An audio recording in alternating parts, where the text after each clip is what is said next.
Come in. Welcome. I'm E.G. Marshall. You never know quite what to expect when you enter our shadow world.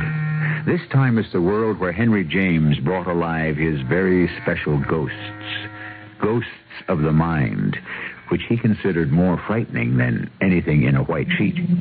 He wrote his ghostly tales in the 19th century, but this story is about a family that lived just prior to the American Revolution. Rosalind Windgate stares at her sister and then says, Arthur Lloyd asked for your hand in marriage. Your hand? Yes, Rosalind. And Mother has given us her blessing. It was either you or I. It cannot be you. I give the marriage a year. Then Mr. Lloyd will awaken, and I shall be waiting to comfort him in his bereavement.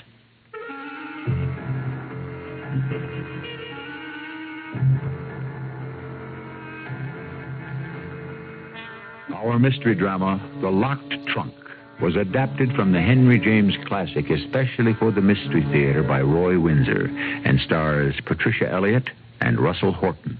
It is sponsored in part by True Value Hardware Stores and Buick Motor Division. I'll be back shortly with Act One.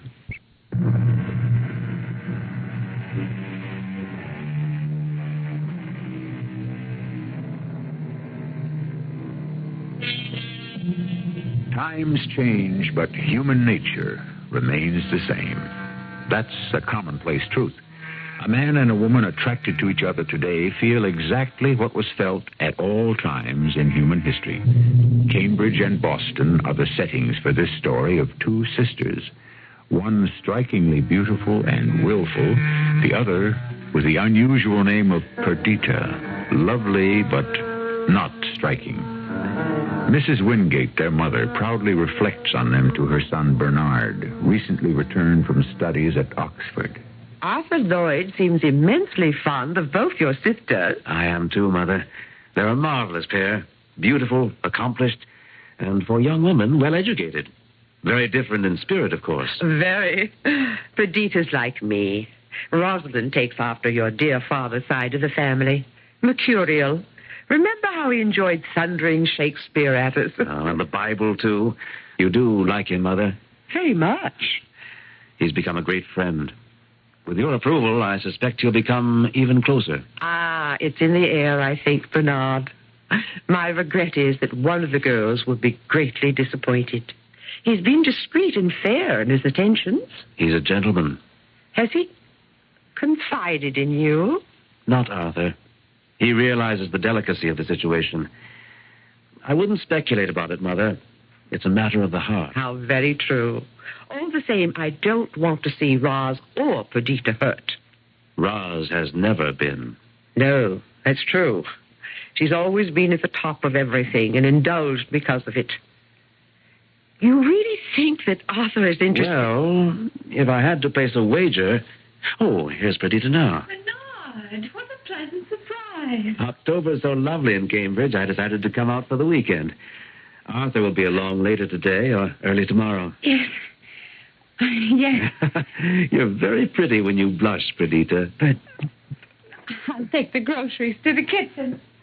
You must not raise her hopes unfairly, or her sisters. You're right. If you'll excuse me, Mother, I'll go upstairs and change into something comfortable. Of course. You might take a nap until tea time. Here's Roz, Mother. Riding, I believe, dear. May I talk with you? Confidentially? Of course. I'm frightened, Mother.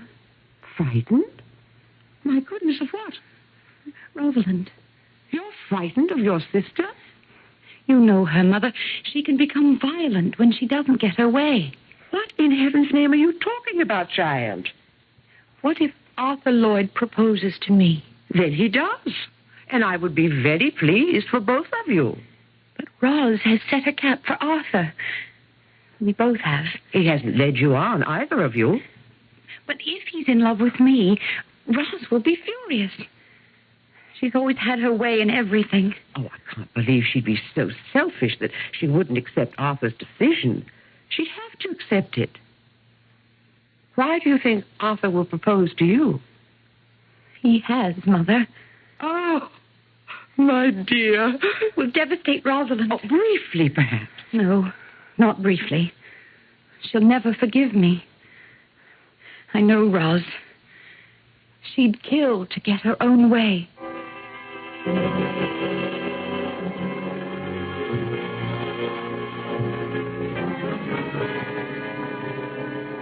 I think it only fair, Rosalind, to tell you how much it's meant to me to have been accepted during the past few months by your family. You're Bernard's best friend, Arthur. He's introduced me to a family I truly love. Thank you. It must be evident that we return the feeling. Oh, I know that, and that's what makes this so difficult. Rather than cause any one of you pain, I'd almost rather remain a friend only. Have I misled either of you? Either? I or Padita? In what way? Well, perhaps I'm being presumptuous, but I have felt that my relationship with you two sisters might hopefully go beyond friendship. With both of us, that's very ambitious, but it might be awkward, Arthur. What is it, or shall I say it for you? No, please.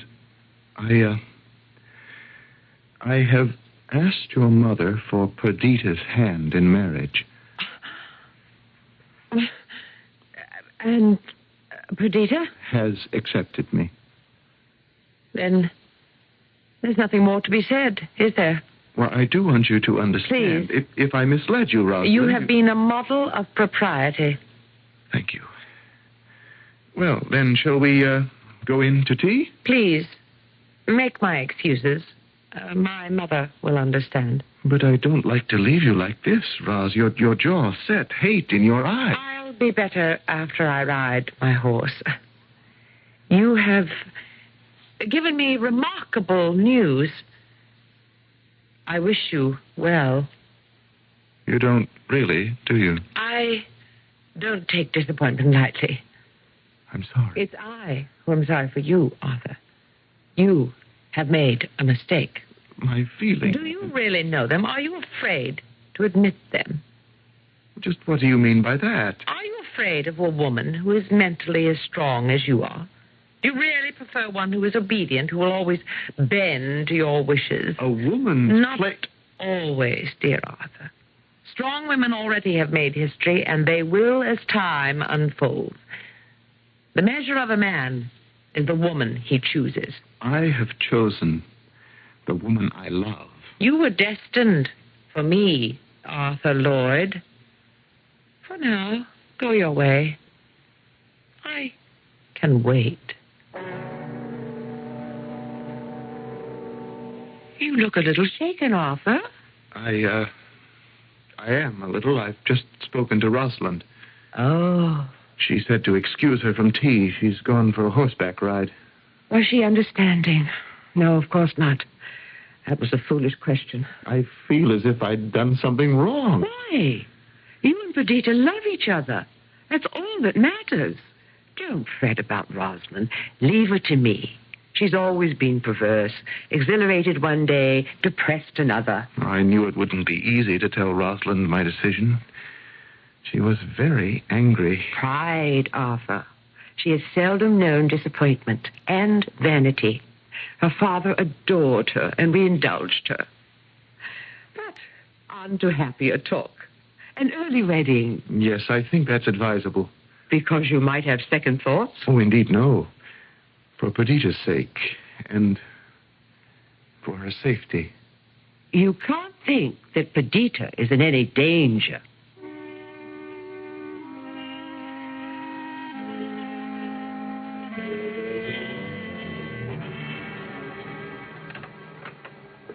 Am I interrupting, Padita? It's our common bedroom. You don't need permission to enter. Are you dressing for some special occasion? I'm dining at the Arms with Arthur. Oh. May I ask why? Have you nothing more to say to me, Ros? I said what I had to say to Mr. Lloyd. Which was? Ask him.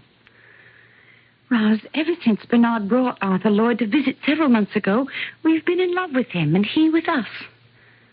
The decision to propose to one of us was his. Can you deny that? What was the special magic you used to place him under a spell? Apparently there's no point discussing the subject. If he had chosen you, I'd have wished you happiness. Can't you do the same for me? Not readily. I know you're heartbroken. Don't presume, Padita. A more carefully chosen word would be frustrated. But that's a temporary condition. I had some grand plans for Mr. Lloyd and me with his riches. Why do you say temporary? I don't take an insult lightly. In heaven's name, you haven't been insulted because he is marrying me. Are you threatening to be the ghost at the wedding feast? Never fear, I'll conduct myself properly. But in your black, selfish heart... Don't insult me, Padita. I'm stating the truth. You wish us unhappiness. You are determined to cast a pall over my wedding. Because for once I, plain Padita, have achieved something at your expense. Not willfully, but as determined by God. He was dozing. You ought to be ashamed of yourself.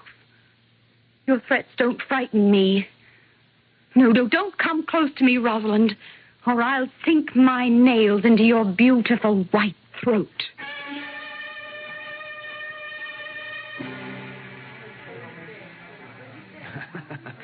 A kiss for the bride. Congratulations, dearest Perdita.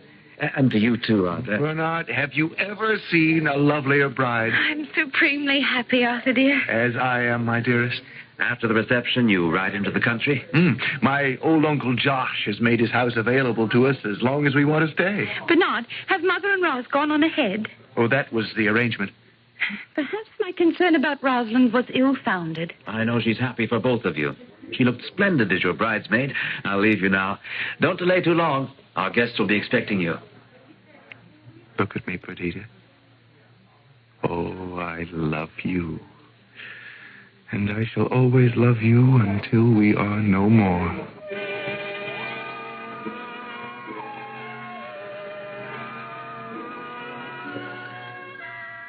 Is there anything emptier than a house after the wedding guests have departed? All the same, it's a relief, Bernard.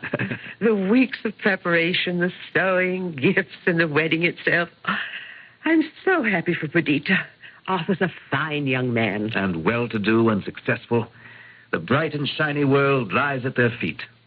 And Rosalind? Don't look for trouble, Mother. The hurt goes deep with her, my son.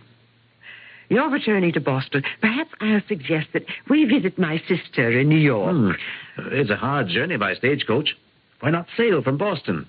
You could stay overnight with me or in a hotel, and I'd see you. Well, let me think about it. Where is Roz now, do you know? When your father was alive and concerned about a problem, he'd walk for hours through Harvard Yard and sometimes halfway to Lexington. Roz clears her mind by riding horseback halfway to Boston and back. But I do believe... Yes, she's coming in now. Rosalind? We're in the sitting room, Roz. Come join us. Has the joyous couple departed long ago? I hoped that your long ride might have cleared away your bitterness. Roz, dear, accept the fact. Never. Arthur Lloyd has been deceived. I'll remind you, Rosalind, that you're speaking of your sister. I cannot rid myself of my feelings by willing them away, Mother. Then you'll consume yourself with your rage. Not before I've had my revenge. Revenge? Against your sister? You speak like a madwoman. I am. A little. The marriage is doomed. You sound possessed. Pray to God for forgiveness. I'm not the one to be forgiven. Arthur Lloyd will beg for me. And I'll accept him. As I have said, the ghosts of Henry James are ghosts of the mind. Not all that much was known about psychoanalysis in the late 19th century, but Henry James had heard about Freud and his early experiences in treating those who suffered from hysteria and neurosis. This undoubtedly influenced James when he wrote his kind of ghost stories, the ghost in the mind, possessed by a conviction of injustice and a determination to overturn it. The person so possessed is Rosalind Windgate. More when I return shortly with Act Two.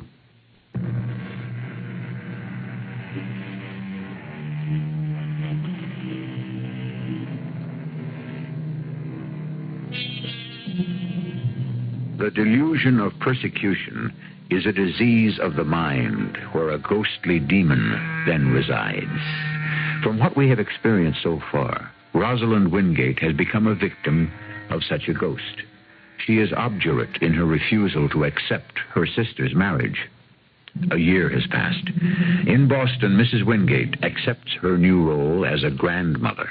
I'm reluctant to leave, Arthur, but I've been away from Cambridge for a month and I must return. Oh, I understand. You've been wonderful. It's a mother's place to be with her daughter when she gives birth. Padita had a difficult labor. Oh, she'd be the first to say it was worth it because of our perfect little girl. Without you here, I think I'd have gone to pieces. Most new fathers do, Arthur. Well, send for me if I'm needed. Perhaps Rosalind and I will come down in the spring, with Padita's approval, of course. Oh, she'd approve, but what about Roz? I did bring you her congratulations. Oh, so you did. Has her anger subsided? I hope so. At least it's no longer apparent. She keeps busy. She'll never forgive me. That's a cross she alone must bear. Take care of Padita, Arthur. She'll have the best attention, but the best medicine will be our little daughter. Padita isn't all that strong, and she's gone through an ordeal. Normally, by now, she should have been up and around. I don't like her color at all. She'll come round. Don't you worry. I'll try not to.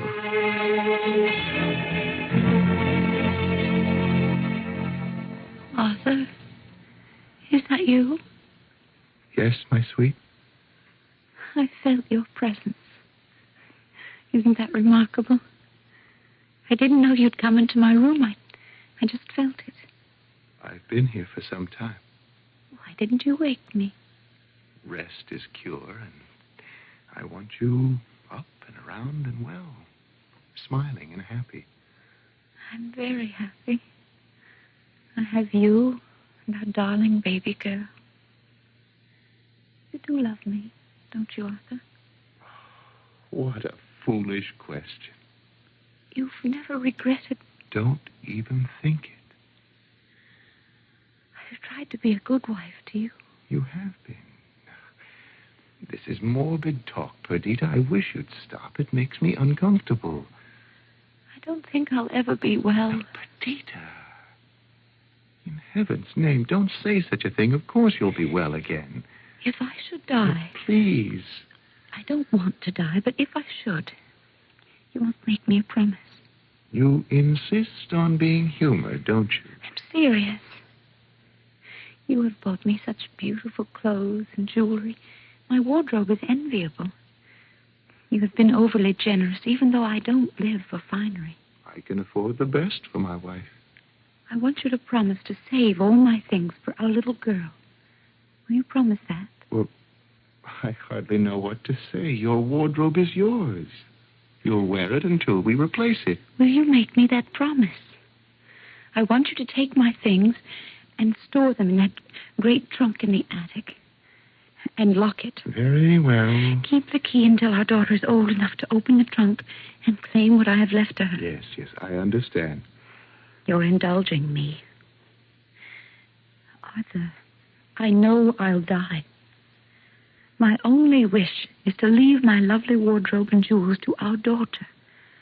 They shall be hers alone. Never allow my sister to have any part of them. I see. I thought the bitterness was all hers. My feeling is not bitterness. It's hatred. Padita. I lived in her shadow. When you asked for my hand, I walked into the sunshine, leaving her to fester with envy and with a determination to destroy me. This illness has made you delirious. She said our marriage was temporary, that you were destined for her. Good heavens. And not a day goes by, I'm certain, when she isn't consumed by jealousy. My mother knows it. So does Bernard. Rosalind is heartless, without a heart. Darling, that's too harsh. She worships money and finery and herself. To her, nothing else is of value. I won't allow her to have my fine clothes. I understand. You swear to keep that promise? I do.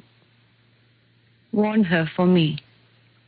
Well, against what, my dear? If your promise should be broken, if somehow she should obtain entry to the locked trunk, I'll avenge myself from the grave.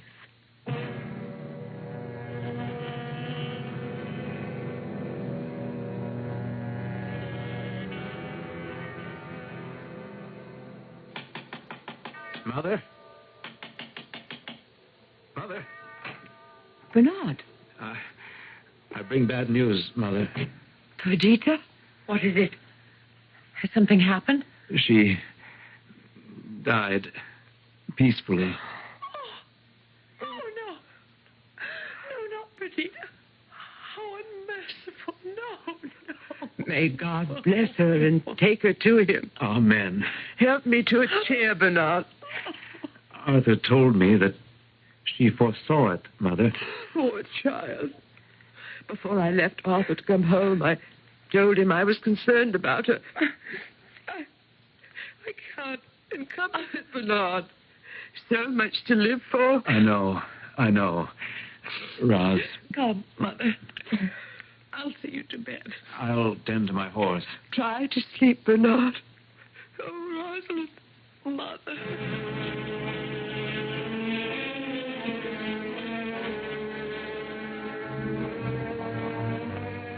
I am so very sorry, Arthur. I'm sorry for all of us. So young, so wonderful. And now she is no more. Nor am I. She's at rest. Whether we will it or not, our fleeting lives unfold until we are no more. Arthur, I haven't words to... Excuse me. Oh, may God forgive my trespasses against Padita. I cannot forgive myself. I took her for granted as my little sister. I didn't know until death how much I loved her. Forgive me. Forgive me. Excuse me, Arthur. I'll go to her. Mother, are you all right? Yes. Yes, it's Rosalind. Arthur, what happened? Roz is overcome with grief. You're holding up well? Oh, I'm numb. The shock was so great, I still feel nothing. The funeral was a dumb show. The minister's words meant nothing to me. I stare with vacant eyes. I'll ride back to Boston with you in the morning. What am I going to do, Bernard? My instinct is to flee, to put thousands of miles between what happened and the future. I think you should. You have business interests in England. Sail there and remain for however long it takes for time to blur your loss. But my child, our child... I've given that some thought, Arthur. Here is where she belongs. Here in Cambridge with my mother. Oh, I couldn't impose... My mother loves the child. Do you think your mother really would take the child? It was her suggestion to me. The baby will fill a void in Mother's life. You give me heart, my friend. And I've brought you and your family only trouble. You loved my sister. With all my soul.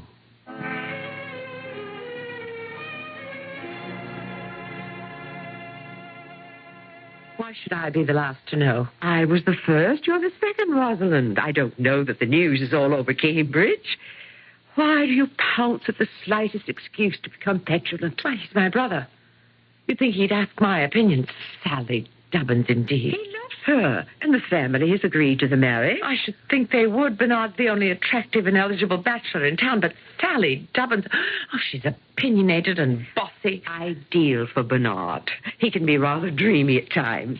Anyway, they're to be married soon after the banns are published. I'm pleased. Arthur should be here. Where is he now? I've forgotten. Salzburg. He returned this week. He's been away a very long time. 7 months. He won't know his daughter when he returns. Amy's so much like Padita when she was small. She's a dear. I'm very attached to her. You've been a wonderful foster mother, Ross. I can't remember you ever giving so much affection to anyone else.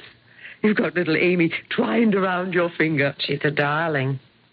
I wish she were mine. You'll miss her when Arthur returns. She may not want to let me go. Amy will have no choice. She belongs with her father. Well, until she becomes adjusted to a new home, I might have to live with her. In Arthur's house? You? An unmarried woman? That would be in extremely bad taste, Rosalind. That wouldn't bother me. Arthur would have more sense. That remains to be seen. Just what do you have in mind, Rosalind? Amy Lloyd is my talisman. And what is that? A charm, a good luck piece. I knew she would be soon after the funeral. Am I to understand that you intend to use the child's affection for you to forward a claim on Arthur? If I so choose, yes. You have deliberately charmed the child for that purpose? I am genuinely fond of her, Mother. But your scheme is reprehensible. He loved Padita, not you. He's a young man. He will love another. Why not me? Do you love him? Oh, yes. That doesn't ring true, Rosalind. He's handsome and rich with a fine house, and he moves in grand circles. And that's what you love, not him. So you meant it when you told Bernard and me that you'd have your revenge.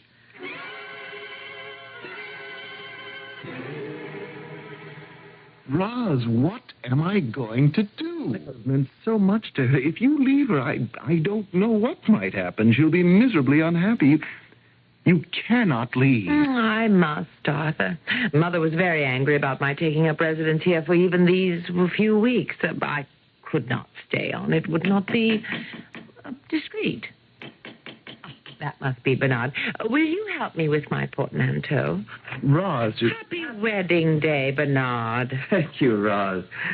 Come on, Arthur. You look upset. Oh, I am. I can't have Rosalind leave. All of us are leaving. But Amy... Amy will quickly adapt to the new governess. It's not the same. Will you stop babbling? The coach is waiting. You're my best man, remember? And you're more overwrought than I. Now, close the door. Now, off to Cambridge.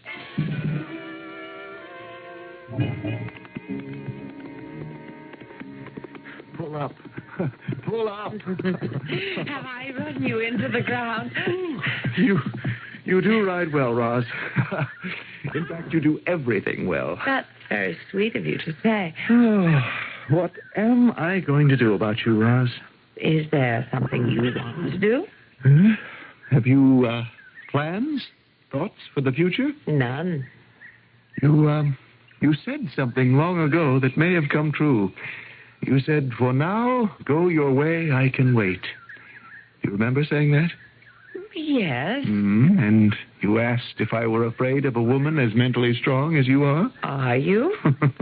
A little, perhaps, but fear is outweighed by many other considerations. Which are? You're a beautiful, fiery, intelligent, and desirable woman. All of that, I think. And arrogant. Indeed. Roz, will you marry me? It was a foregone conclusion.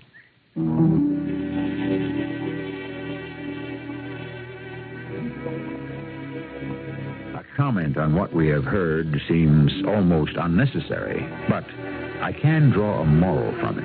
It's this: determination is a virtue, but let me qualify that. In almost anything we have to do or want to do, determination leads to excellence. But determination applied to an unworthy end can be destructive. Rosalind Windgate determined to marry Arthur Lloyd. She now has succeeded. What follows is what we will hear when I return with Act 3. WBBM Chicago.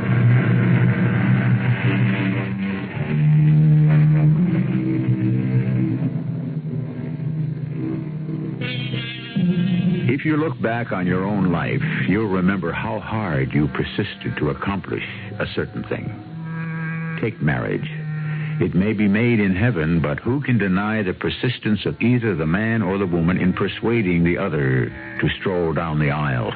I suspect that, except in a few instances, one person's love for another is a few degrees stronger. Am I wrong? Well, not about Rosalind Windgate, now the second Mrs. Lloyd. Several months have gone by, during which Arthur has suffered substantial business losses. How bad is it, Arthur? Oh, it's serious, Roz. I don't know quite what to do. You're a rich man. I was. Have we nothing? Only enough to keep up the house and to sustain us. And I see no way to rebuild my fortune. Why not? Because there's something dangerous stirring in the colony. There's unrest. It goes back to the Stamp Act in 65. But that was repealed. And after the repeal, my ships left and entered the harbor unmolested. But then there was the Boston Massacre 3 years ago. Since then, the mob has burned and looted at will. The king's troops have been ineffective against the hooligans. They should be shot down like mad dogs. That's after the fact. And the fact is that I've lost my last ship. Its hull was loaded with a fortune in food and goods. Lloyd Shipping is no more. And with its end, there's an end to our way of life. Oh, no more grand parties and expensive clothes. We'll have to live on a modest scale. I realize how difficult that will be for you, Roz. No. Well, you accept next month's ball, of course. Oh, certainly we must attend. An invitation from the provincial governor is a command. What am I to wear, Arthur? Why, whatever you choose to wear. You're always the envy of all. You have any number of lovely gowns. I must have a new one. Why, I'm afraid... Well, then I won't attend the ball, Arthur. I won't look dowdy before our peers. There simply isn't any money for that kind of luxury. You must understand that, Rosalind. And you must understand that when we attend any important function, I expect to be the envy of others. Call it vanity. Say it's theatrical. Say what you like. But when I enter a gathering, the moment is exhilarating. I live for such moments alone. Putting such moments before me and my child? I have been an attentive wife and a good stepmother. What you've said personifies you as selfish. Padita said as much. On what occasion? Shortly before she died. Oh, what other vile things did she say about me? I'd rather not go into that. I have been unstinting in my efforts to clothe you and bedeck you with jewelry. You must have a larger and more expensive wardrobe than any lady in Boston. Which has been worn and seen until it has become commonplace, and nothing you've provided compares with what you lavished on my sister. I say this finally, Rosalind. You may not have a new gown for the governor's ball. If you choose to remain at home... Arthur, what became of Padita's lovely things? They've been stored away. Where? They're in a locked trunk in the attic. Locked? Oh, why, may I ask? That was her last request. Padita asked you to store her clothing and to lock them up. In heaven's name, why? Because they're for Amy when she's grown up. What? Oh, that's ridiculous. In 15 years, they'll be moth-eaten and worthless. And now that the subject has come up, I wonder if somehow Perdita didn't foresee your greed. Arthur, you're a simple fool. Why did you ever marry me? I sometimes wonder.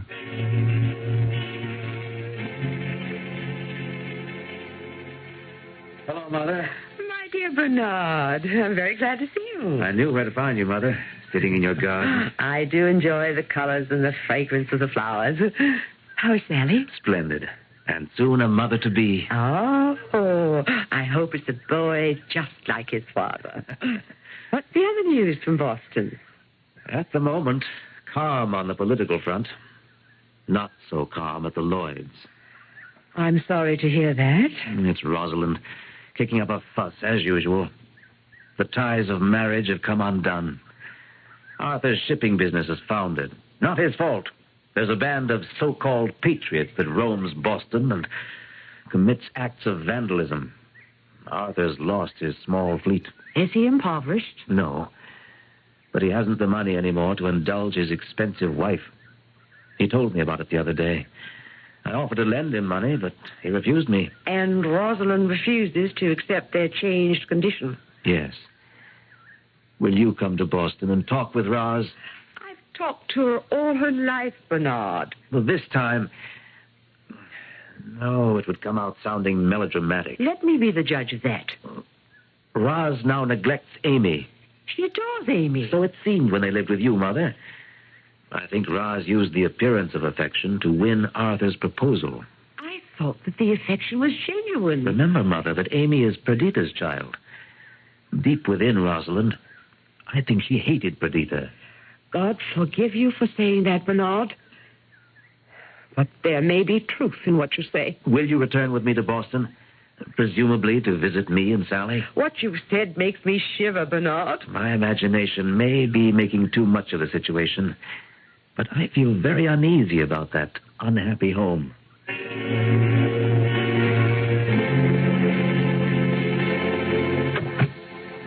How very nice to see you, Mother. Sally's busy this morning with her dressmaker, so I thought I'd stop by for a visit. If it's an inconvenient time. No time is inconvenient for me. I'm imprisoned here all the time. What an odd word. Please, take a chair. Imprisoned? Well, that's how I feel. Are you that unhappy, Rosalind? Arthur's bankrupt. Bernard said as much. You have had good times. They will come again. You're Arthur's wife. Encourage him. Bolster his will. A husband needs a wife's comfort. He's perverse, willful. Arthur? On the contrary, he's a very generous man. Well, then you speak to him about Padita's clothes. What are you talking about? He's got all those marvelous clothes of hers. Remember how lavishly he spent money on her wedding things? Well, he's got them locked in a trunk in the attic. Wedding things and everything he bought for her when she was alive. Why? Ask him. He made some stupid promise to Padita that her finery would be saved for Amy. Can you imagine anything more imbecilic? And you want them? I need a wardrobe. There's a perfectly good one stored in the attic, and I'm not allowed to choose a gown from one of the many that our Padita had. Good heavens, is your unhappiness caused by something so unimportant? Beautiful things mean everything to me.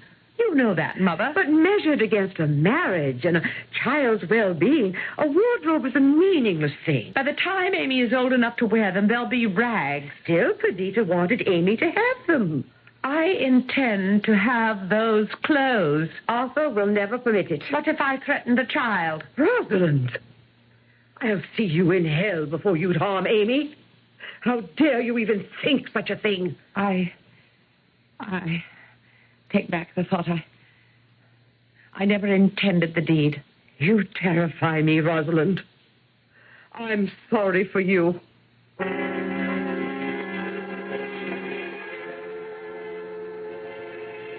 You must be mistaken.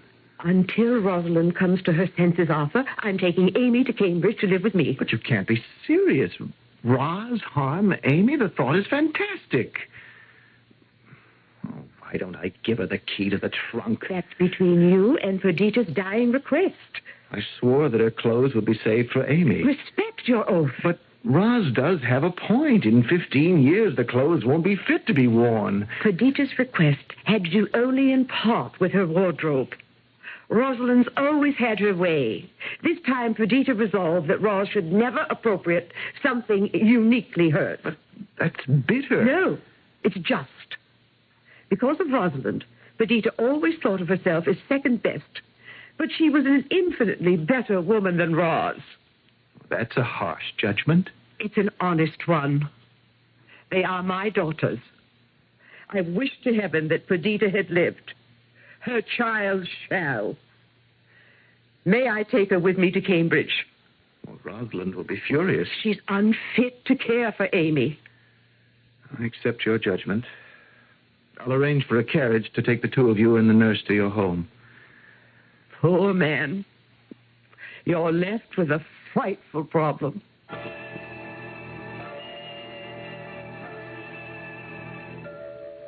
Sally told me what happened, Arthur. How did Roz accept your decision? Oddly enough, with a cold smile. She made me feel like a fool, and with good reason. My mother isn't an alarmist, Arthur. Oh, it's inconceivable to me that a child's life might be threatened over a trunk filled with your sister's old clothes. You know that makes no sense. I don't know that. Roz willed herself into your life. I fell in love with her, Bernard. And I still love her. Amen to that, my friend. You do admit she's strong-willed. Well, that gives her character. She's at her best when she's triumphant. And destructive in triumph when she's wrong. And inconsolable. I've lost her, Bernard. May I join in the conversation? I seem to be its subject. You take advice from all quarters, don't you, Arthur? I came by to say that Sally and I saw Mother off to Cambridge. And now, praise thee, little Amy is safe from her murderous stepmother. We need time together alone, Roz. I love you. Then why deny me a simple request? Because you've behaved like a spoiled child. The governor's ball is important to both of us, Arthur. You must be seen by influential persons, especially now. Whether we're poor or not, we have to make an impressive appearance. I'm not asking for a new gown. Just one of Padita's old ones. But I swore... One gown. I leave the rest untouched. Padita warned... One gown. Will you give me the key? Thank you. Stay for tea, Bernard. Forgive me, Padita. She's had her way again, Arthur. It is always thus. And then there's some peace in this house. You've always carried the key on your person? Of course. Otherwise, the trunk would now be empty. You said Padita warned me. Of what, Arthur?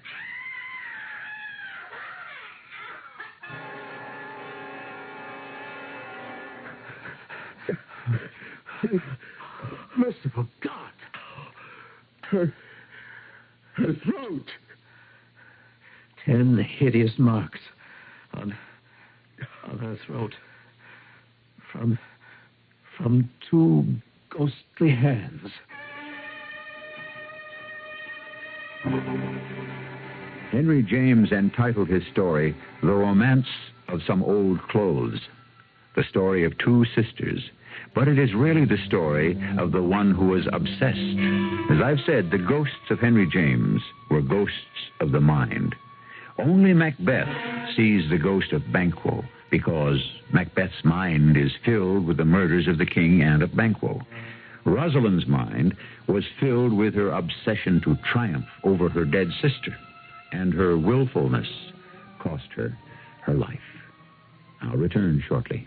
Somehow you fought the temptation to buy a new Buick Century until now, because you figured that along about this time, your Buick dealer just might be as anxious to talk to you as you are to get a Century. Well, you shrewd rascal, you were right, which means you and that Century can get together now with a deal that may surprise you.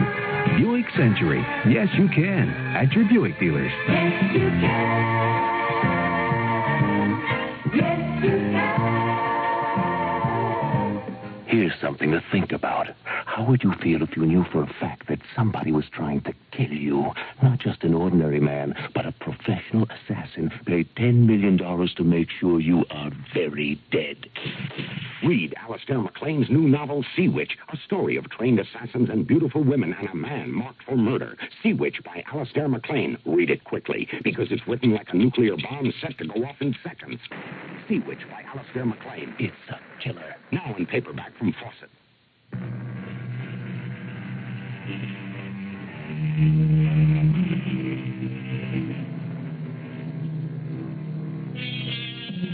As children, we have to learn to accept success and failure. It's a hard learning process. When a small child is denied something he prizes, he most likely throws a tantrum. Rosalind was never denied anything. Because of her beauty and wit, she expected nothing but success. And that was her undoing, and the cause of her horrible death. Our cast included Patricia Elliott, Russell Horton, Ann Petoniak, Gordon Gould, and Betsy Beard. The entire production was under the direction of Hyman Brown. And now, a preview of our next tale. You know Gil Blake? Well, I've never actually met him, but... Correction, beautiful. You just did. Now, won't you step in? The name is Gil Blake.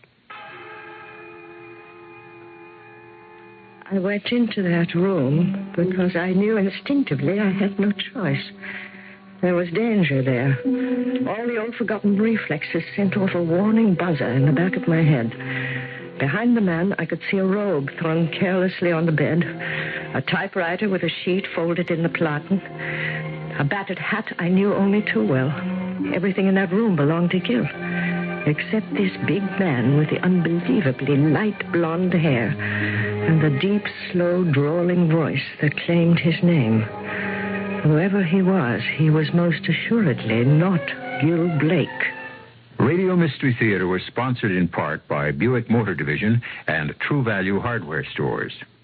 This is E.G. Marshall inviting you to return to our Mystery Theater for another adventure in the macabre.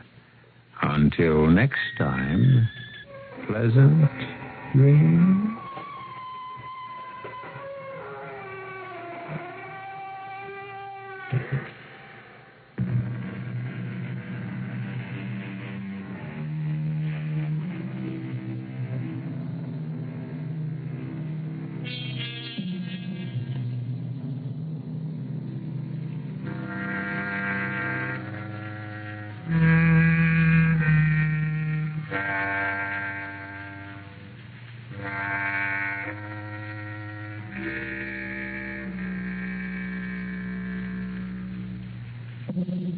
Say, have you heard the latest on Delta Super Saver fares? I know. I can't believe it. They're so low. Well, believe it. If you catch a Delta night coach, you can fly for 40 to 50% off the regular day tourist fare on round trips. 40% off on weekends, and wow, 50% off on weekdays. Or if you take a daytime flight, you can get 30 to 40% off regular day tourist on Delta round trips. Isn't it something? 30% off on weekends and 40% off on weekdays.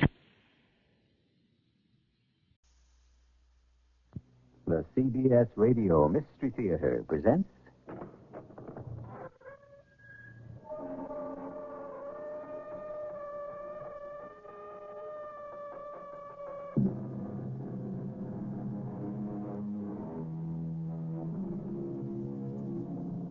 Come in. Welcome. I'm E.G. Marshall. Think of someone you knew once. Someone whose gaze was your reflection. Someone in whose smile you will always be able to find your youth. Remember the feeling of being at the mercy of your heart. And now, think of the present. Imagine if this person, so long gone from your life, should re-enter it. What would be changed? And what would remain the same, now and forever? Here are the keys to the boat. You must go now, quickly. I can't leave you here. You must. I'm safe, believe me. We're in the middle of a jungle. Listen, your escape has been discovered. You must go at once. I have to stay here. You must believe me when I tell you I have to stay.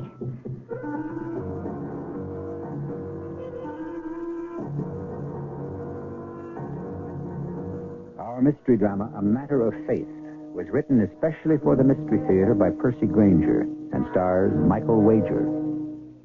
It is sponsored in part by Contact, the 12-hour allergy capsule, and Buick Motor Division. I'll be back shortly with Act One.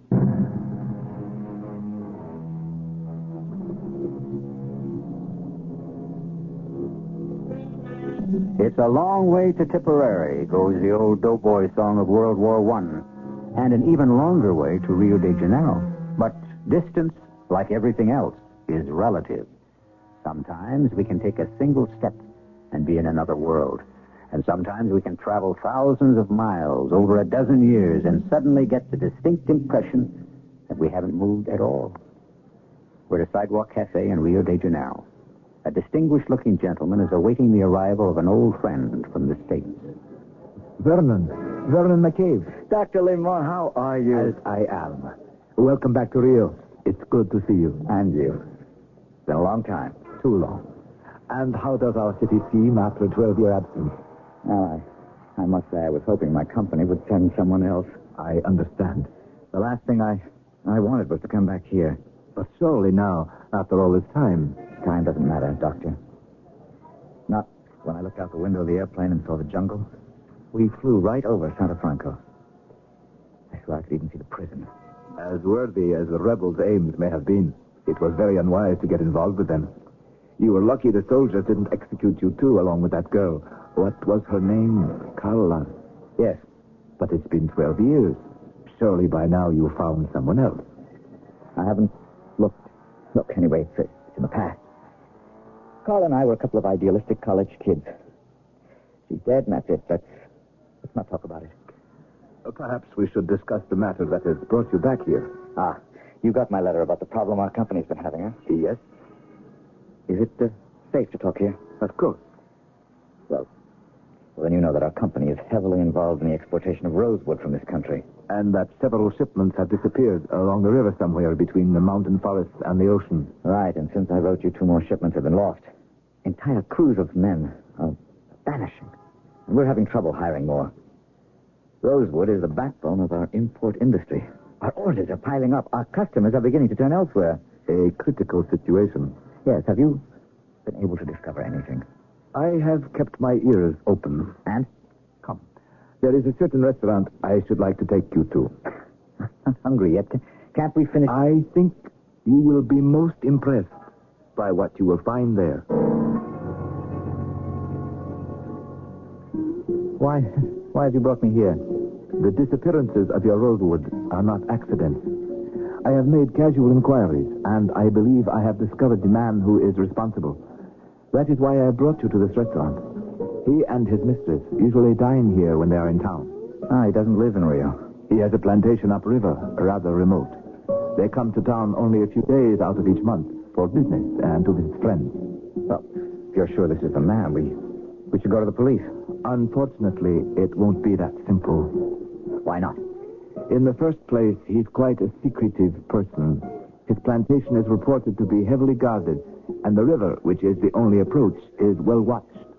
That shouldn't matter much if we can get proof. Then there is another problem. He is very well connected. He is, you will be sorry to hear, a former military man, a colonel. He has very powerful friends. I see, so we can't expect much help. No, I wouldn't think so. Were you able to discover why he's robbing our shipments? Isn't it a case of simple theft? Rosewood is a valuable commodity after all. If it were, the wood should be turning up on the world market. And it's not. No, and rosewood isn't that large a business. It's relatively easy to track down shipments and trace them back to their point of origin. Permit me to advance a theory. This man is a rather mysterious fellow. He left the army abruptly a number of years ago and went to Haiti, where it is rumored he lived in virtual seclusion with an adept or priest, studying the secrets of voodoo. What does that have to do with us? Rosewood is a sacred attribute of Legba Atibon, the chief god in the voodoo pantheon. You think he objects to our cutting the forest? On the contrary, he might see a splendid way to honor his gods. The potomitan, or central column in a voodoo temple, is a pole of carved wood. The temples themselves are made of wood. Amulets, talismans, even the ritual bonfires in which the gods come to cleanse themselves. The uses for wood are infinite in the voodoo religion.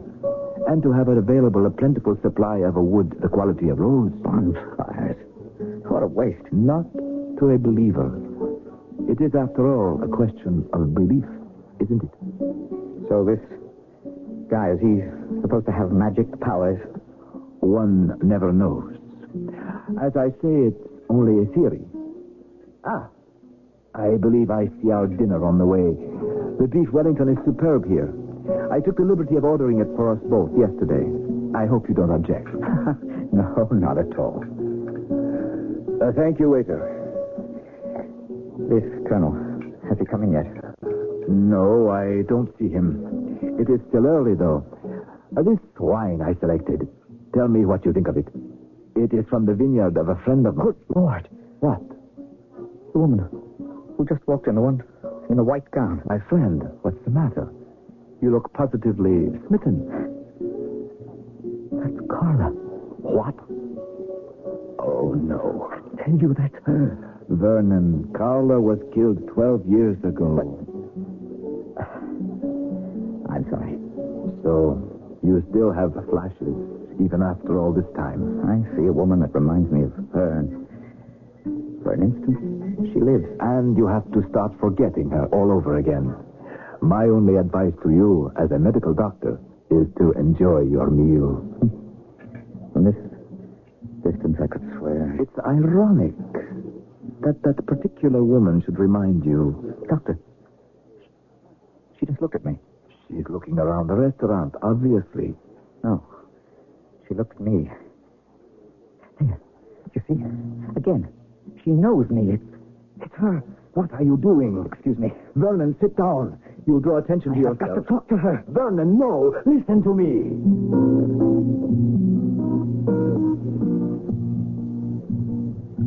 Carla? Pardon? Are you speaking to me? Carla. I'm afraid you've made a mistake. I'm sorry. I didn't mean to disturb you. You remind me very much of someone I once knew. Oh? Her name was Carla. But that's not my name. No, of course not. Forgive me. What are you staring at?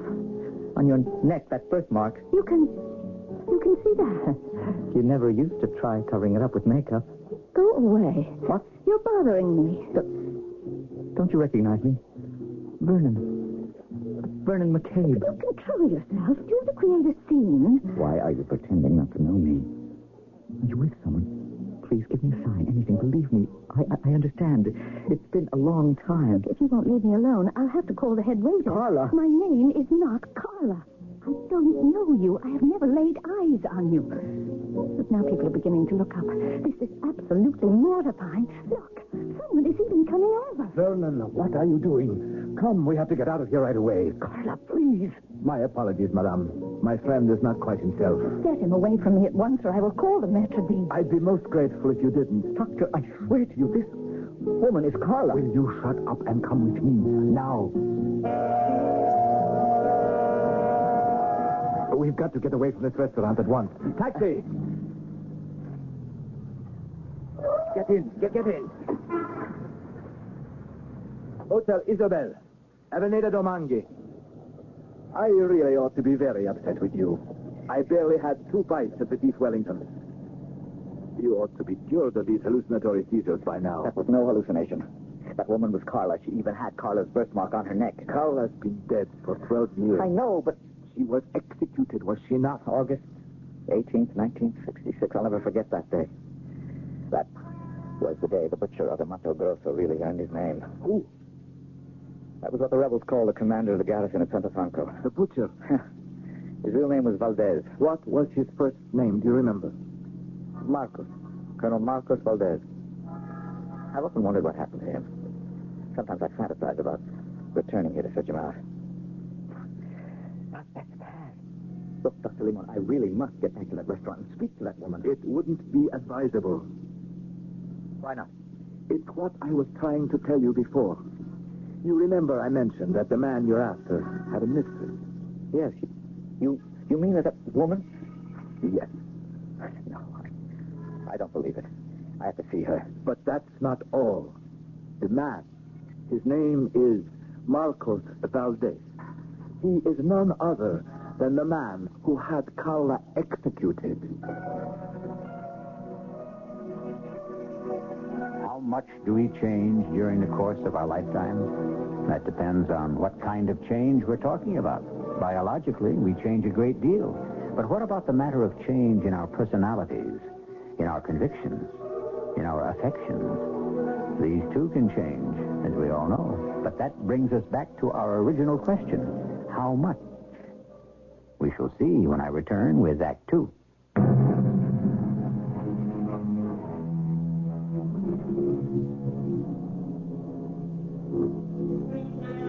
Backward, turn backward, O time, in your flight. Make me a youth again, just for tonight. It is often observed that we remember the past to advantage. We smooth the edges and cover the cracks. Is that what Vernon McCabe is doing with his memory of Carla as an idealistic young girl? Or is it a case of mistaken identity, as Dr. Limon believes? We return where we left off. The voice of reason is arguing with the voice of the heart. Carla? Valdez, mistress? It's not possible. She wouldn't. She couldn't do such a thing. I didn't say Carla. I said the woman in that restaurant. That is Carla. Why? Because of a coincidental birthmark? No, because of the look in her eyes in the instant before I spoke. I'm convinced some part of her recognized me. The voice wasn't the same, but it's been 12 years, and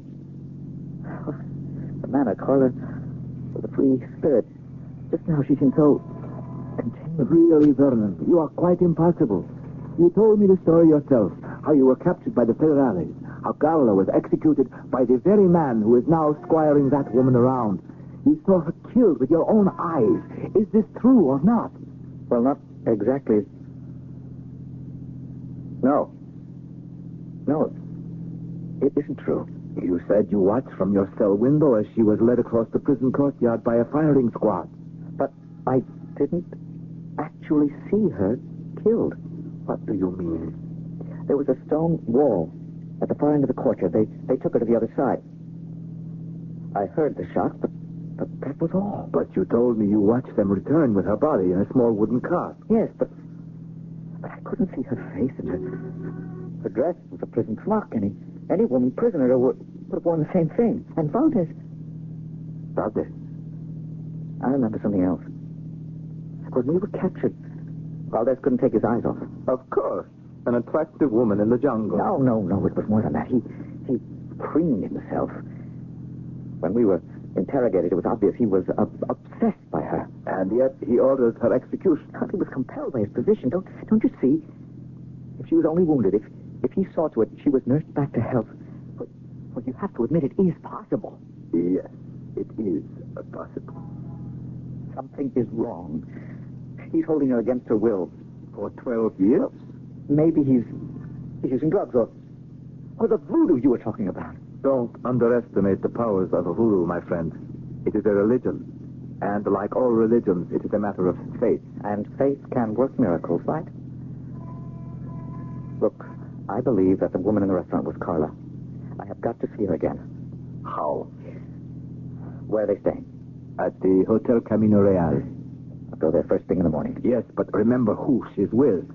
If Valdez recognized you as the revolutionary he once captured, or he should find out why you are here, I don't think he'd hesitate to have you killed. All I know is that if that is Carla, she's in trouble.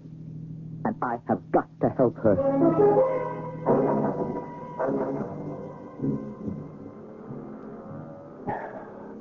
We've been watching the entrance to the hotel for an hour now. Valdez better leave soon. Why? I have made an appointment for us with a Mr. Jenkins at the American Embassy for 10 o'clock this morning. He's the business and economics attaché and should be able to advise you better than I as to your legal options regarding your missing rosewood shipment. Barely 9. Valdez has to come out of the hotel soon. Ah, there he is. Do you recognize him? It's not a face I could ever forget. The woman is not with him. As soon as he's around the corner, we'll go in. Vernon, I have one word of caution for you. If this woman is Carla, I think you had better be prepared. What? There would be several possible explanations, of course. But the least pleasant is that this woman is no longer the Carla you knew.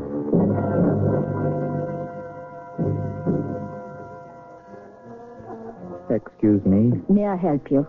You have a Marcos Valdez staying with you? Oh, yes, but I'm afraid you just missed him. Well, actually, I'm an old friend of the woman who's with him. Oh, yes, Mrs. Valdez. She's his wife? Yes.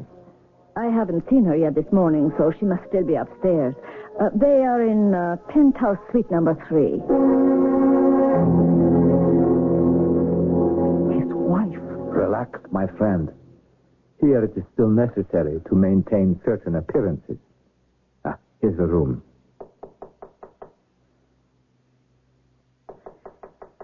Why doesn't she answer? Perhaps Valdez has given her instructions not to. She has got to talk to me. What are you doing? If she won't answer the door, I'll force it. You can't do that. Of course I can. Credit cards make excellent lockpicks. This is foolish. If we are caught, we'll be arrested. And if Valdez finds out... Yeah. Now wait out here till I see where she is. I can assure you I have no intention of coming in. Doctor. Doctor, she's not here, but the desk clerk said she must have gone out when the clerk wasn't looking. If you ask me, it's just as well. Let's get out of here. No. I want to have a look around. Vernon. If I could find some proof. Look here. The closets are full of fancy dresses, shoes. This proves nothing. What if Valdez comes back? Doctor, look. What is it? On the coffee table here, this locket. It's identical to one I gave Carla. Enough. I am putting my foot down, Vernon. I won't play along with this fantasy another minute. All right. Take it. What? The locket. I want you to open it. You think I'm inventing this as we go along, maybe? You're right, so let's put it to the test. The locket I gave Carla belonged to my mother. Inside there was a scarab carved in jade and an inscription. To Anna, yours forever. Well, open it. Well, you may see for yourself. To Anna, yours forever. It proves nothing. Valdez might easily have taken it from Carla at the time of her arrest. Carla's alive. All these years she has been alive. But Valdez is everything she despised. There is a possible explanation. What? Amnesia. Huh? If she did survive the trauma of the firing squad, it's quite conceivable she might have lost all memory of her former life. I have to wait here until she comes back. Don't be a fool. Besides, in case you've forgotten, we have an appointment at the embassy.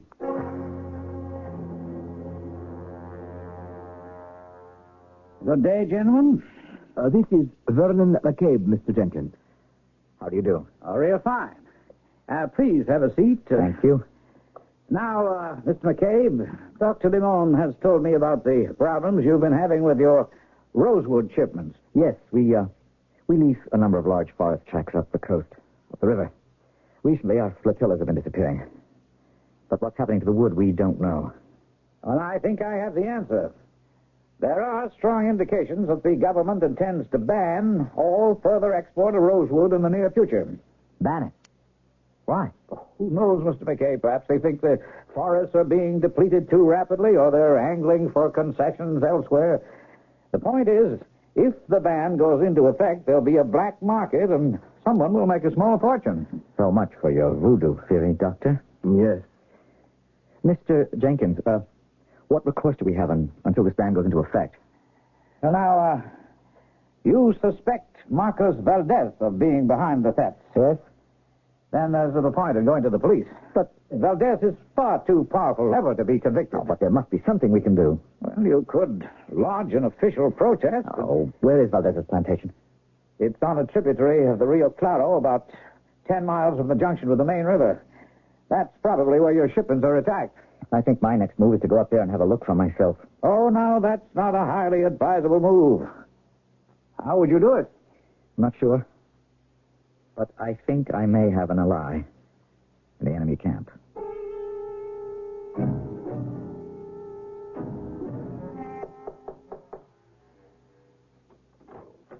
Yes? Oh, it's you again. Carla, You can't come in. I know Valdez isn't back yet. I checked at the desk downstairs. You can't come in. I'm getting ready to go out for the evening. You have got to let me speak to you just for a moment. Well, we can talk here at the door. I'm Vernon McCabe. We knew each other once. We met in school in Boston. We traveled together through South America one summer, the summer of '66. We had a friend from school, Carlos, who was involved in the political struggle here. We met up with him in Santa Franca. We decided not to go back to school. Don't you remember any of this? No. We were ambushed by government troops. We were taken to the garrison at Santa Franca. The commander of the garrison was Colonel Marcos Valdez. I know Marcos has many enemies. Are you one of them? Carla! That is not my name. Oh, I'm sorry, then. To whom have I the honor of speaking? My name is Mariana. And your last name? I have no last name. Where are you from? I don't know. You don't know? It doesn't matter. Why? Why are you with Valdez? Mm-hmm. He treats me better than anyone else could. How long have you been with him? A long time. And before that? I don't know. That locket around your neck. Where did you get it? Is that what you're here for? Are you a thief? Where did it come from? Marcos let me keep it. What do you mean? He tried begged me for my sentimentality, but he is kind enough to let me keep it. Why are you so sentimental about that locket? I don't know. It's pretty. I like it. Do you remember where it came from? No. I gave it to you. So? It doesn't entitle you to make a pest of yourself. Now, if you will excuse me... Firing squad. What? Firing squad. What does that mean? Are you threatening Prison. me? Courtyard. Cobblestone, stone, wall, firing squad. The butcher, the Mato Grosso. Carla, listen to me. I don't know what he's done to you, but you must come with me. I'll get you to a hospital. They can help you. You do know who I am. I can see in your expression you do. Please, come. If you leave now, I won't tell Marcos you were here. All right. If I've made a mistake, I'm sorry. Mariana.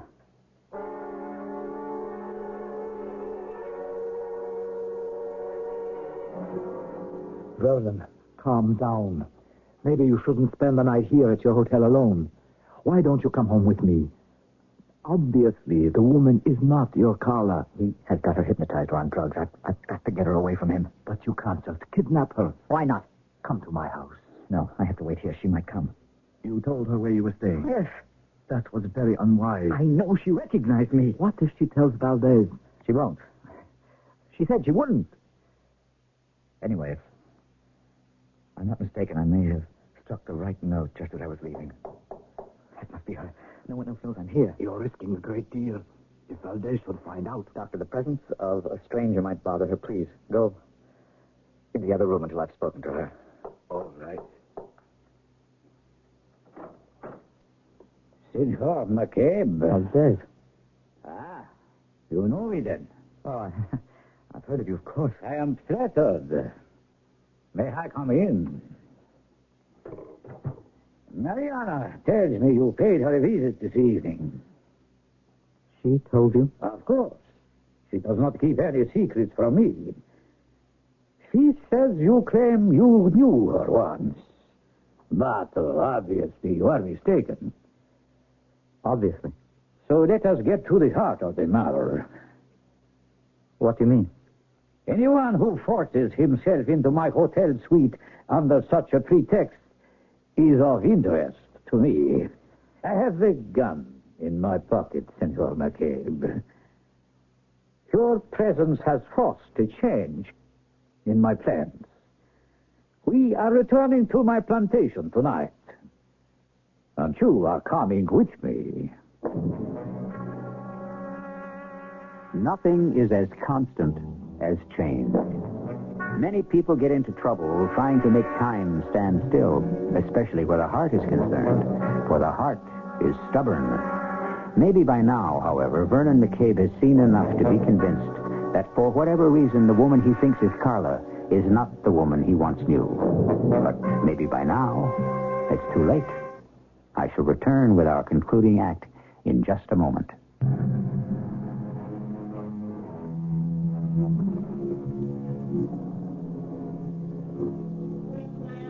All's fair in love and war, goes the familiar saying. But how often do we find that our enemy in both is the same person? If we substitute business for war, this is certainly true for Vernon McCabe and Marcos Valdez. And at the moment, Valdez seems very much in command on both fronts. Vernon McCabe is the prisoner of the one man whom in all the world he has cause to hate with a deadly passion. And as Valdez's yacht moves upriver, he fretfully paces under the watchful eye of an armed guard. Vernon, What do you want? I'm sorry. I didn't think he would do this. Now, what did you think he would do? You gave me your word. Why did you break it? I don't know. You frightened me. I don't know who you are. But after Marcos left to see you, I was looking at this locket, trying to remember where it came from, and my mind began to split in two. Those things you were talking about began to sound familiar, and I began to remember a whole other life. As Carla Yemne. As someone else. I don't know who. Marcos controls my life. He always has for as long as I can remember. When you came up to me in the restaurant last night, I wanted to speak to you as an old friend, something more than an old friend. Then why did you tell Valdez where I was staying? I told you I had no idea he'd be so upset. Upset? He's going to kill me. No, he wouldn't. No, look. Up there, on top of the deck cabin.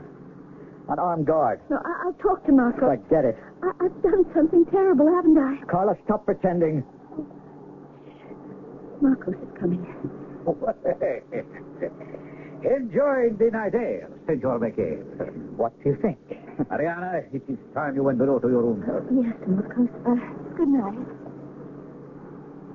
She is very beautiful, is she not? Do you know, Senor McCabe, why I have brought you with me? Of course. A gunshot in the city would have attracted too much attention. A sense of humor, huh? I am curious to know how you found out it was I who am pirating your company's shipments of rosewood. You know, I can't help thinking we have met before. Yeah? You look very familiar to me, and I can see you have had an effect on Mariana. You knew her, did you not? Hmm? Tell me. Tell me how. How did you know her? Why don't you tell me what you've done to her, Valdez? What have you done to Carla? Carla? So it is Carla, isn't it? Now I remember where we have met before. The priest at Santo Franco. You were the man who was with her. But we are almost to the plantation. When we arrive, the guards will take you out to one of the outer buildings. You have but one breath left in your body, Senor McCabe. And on that breath is the name of the other person who knows what I am doing.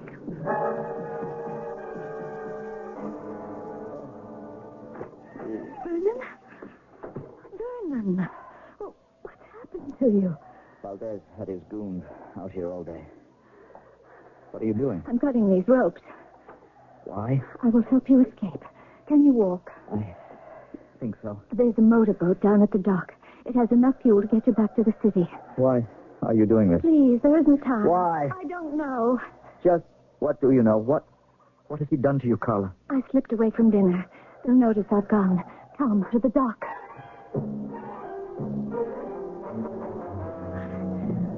Here's a boat. Here are the keys, and here's a gun, in case you need it. Good luck. Aren't you coming with me? No. Carla. I can't. I'm not leaving you here with him. You have to. Why? What kind of a hold does he have on you? He's everything you despise. Well, don't you remember? No, I don't remember. Now go. Quickly, your escape's been discovered. What are you doing? You are coming with me. No. Get into the boat. Please, you must take me with you. I have to stay here.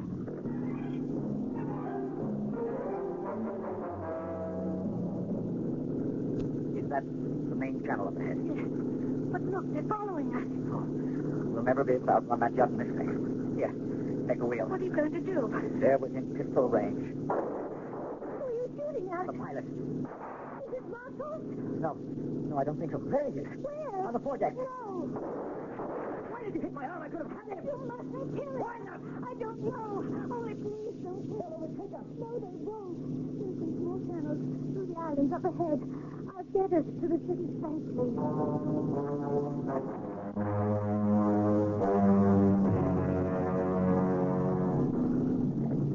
We're here. We're safe. It's almost dawn. I must leave you now. Where? You can't go back to Valdez.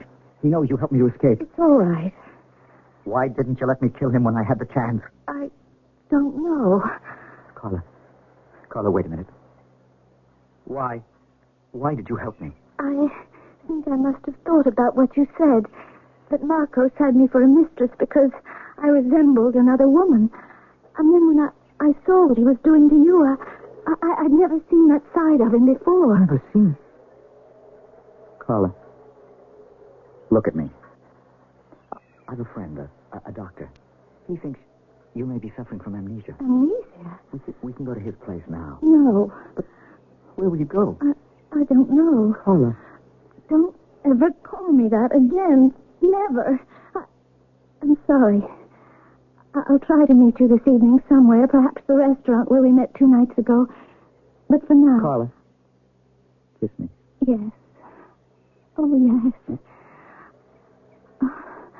And now, darling, I must go.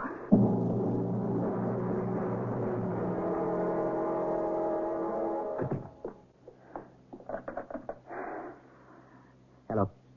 Francesca, this is Vernon McCabe in room 2120. I want to place a call to Dr. Ephraim Limon. So, he is your source. Valdez, I have you covered. Put down the phone. I might have suspected that meddling old busybody. How did you get into my room? I go where I please, Senor McCabe. My reputation from my army days precedes me. Now, move out onto your balcony. The sooner you are dispensed with, the sooner I can pay a call on Dr. Limon. I guess you'll be glad to know I took that locket back. What locket? The one she always wore. Give it to me. No. Give it here. What use would you have for it? She always treasured that locket. It is the only thing she had that I did not give her. I want to destroy it. Well, if you want it back badly, here it is. Catch what?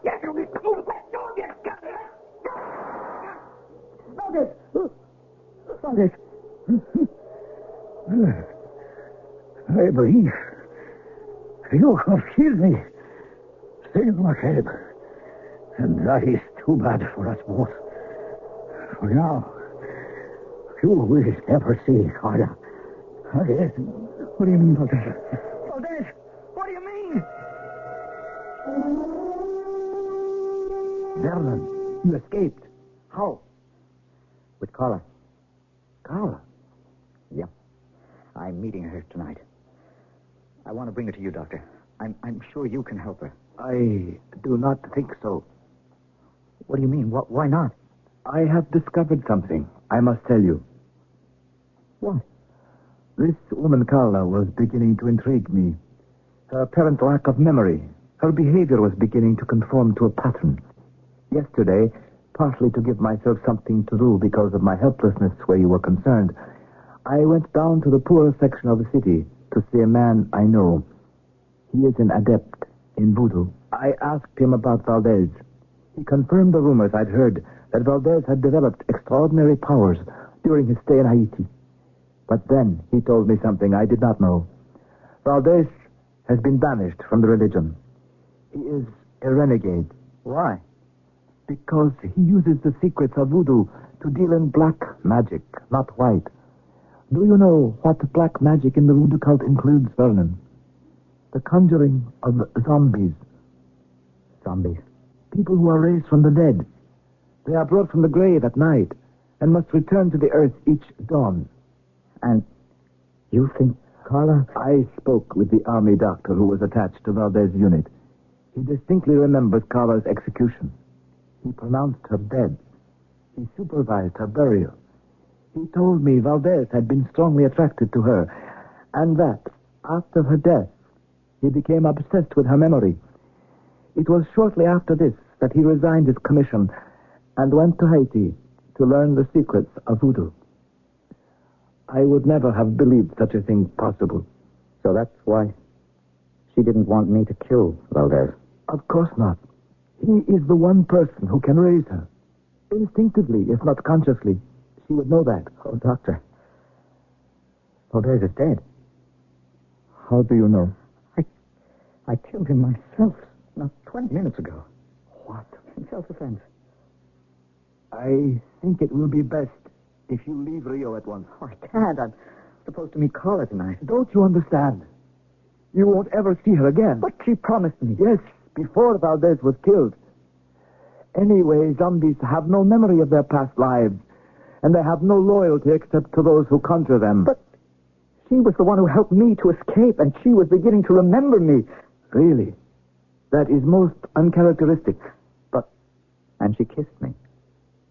It is possible, Vernon, that since Valdez was killed after sunrise, she might appear one last time.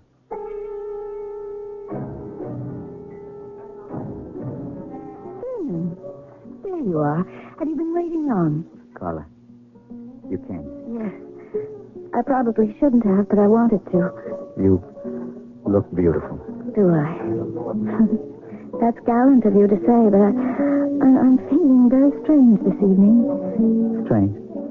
How? I feel free. I don't know from what, but it's a wonderful sensation. You are free. But I also feel frightened, as if I were on the verge of a great loneliness. Isn't that odd? Very odd, because I almost think now we did know each other once. We did. You know we did. It's been a long time, though, hasn't it? Yes. Was I different? You're not ashamed of me, are you? Because of what I am now? No. Carla, I'm not ashamed. I love you. Oh, why are you crying? We're together. And I know that this strange feeling is now. I'm going on a long trip soon, aren't I? Yes. To someplace I've never been before. Someplace familiar. And you're coming with me, aren't you? Carla. Aren't we going together? No. Where you're going, I can't follow. But why? I don't understand.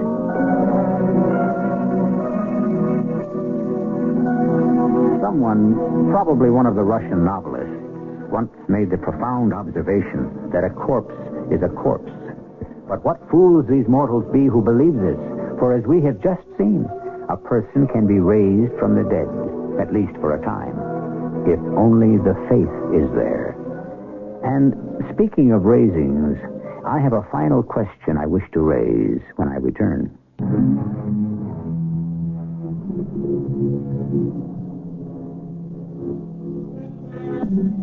Marcos Valdez raised Carla from the dead by means of secret powers. Yet, as we saw, Carla was more and more coming under the influence of Vernon McCabe. Will Vernon's love and hers have the power to bring her back again from the dead? Well, it is at least a happy thought. Our cast included Michael Wager, Carol Teitel, Gordon Heath, and Ian Martin. The entire production was under the direction of Hyman Brown. And now, a preview of our next tale. There was the black door with its seal directly in front of us. I felt Michael's hand on my arm. I don't feel well. Michael, it's all right. I can't go in there. Well, I'd best knock off the seal first. I'll use my walking stick. I can't. I suppose Cartwright goes in first. He has the lamp. I'll follow him, and then you, Michael. What say? I thought I had the key. None of these seem to fit. Then we can't open it. Michael, there's nothing to be afraid of in there. Isn't that a joke? After 7 years, we can't open the door after all. What do you think we should do, Mr. Albemarle? Wait. It won't be different in the morning. It doesn't matter whether we tackle this tonight or tomorrow. There's only one thing to do. Break the door down. Mrs. E.G. Marshall inviting you to return to our Mystery Theater for another adventure in the macabre. Until next time, pleasant dreams.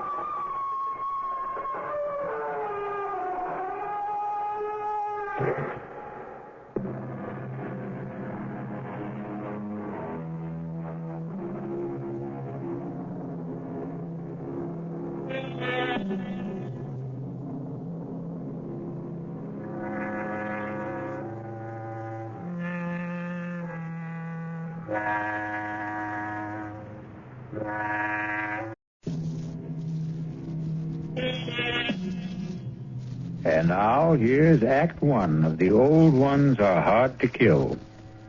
It begins with a stethoscope, a blood pressure reading, an electrocardiogram, and an altogether satisfying report on the health of Mrs. Ada Canby.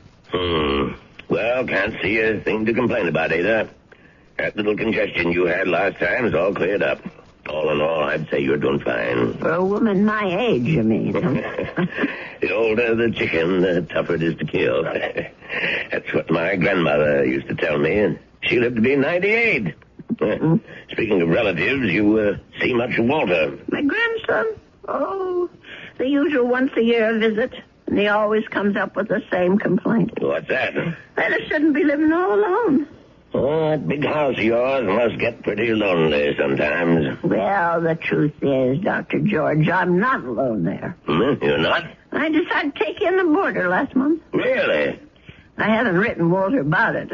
I'm sure he'd object to my taking in a stranger, but there's really nothing wrong with Mr. Paulson, except his health, maybe. His health? What's wrong with him? Oh, the poor man's had a terrible cold for the past 2 weeks. Won't let me do a thing for him, though. Well, where did you meet this Mr. Paulson? He answered the ad I ran. He's just back from South America. Been living in Brazil for years. He's a very nice gentleman, really. He keeps himself and tends his birds. He has the loveliest blue parakeets. You can hear them chirping all over the house. Oh, it's the friendliest sound.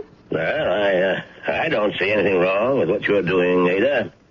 Just make sure you don't go and catch the man's cold. Well, there's not much chance of that. The poor man hardly ever leaves his room. Well, how much do I owe you? I'll send you the bill. I'm sure you'll forget all about it. Promise me you'll send it.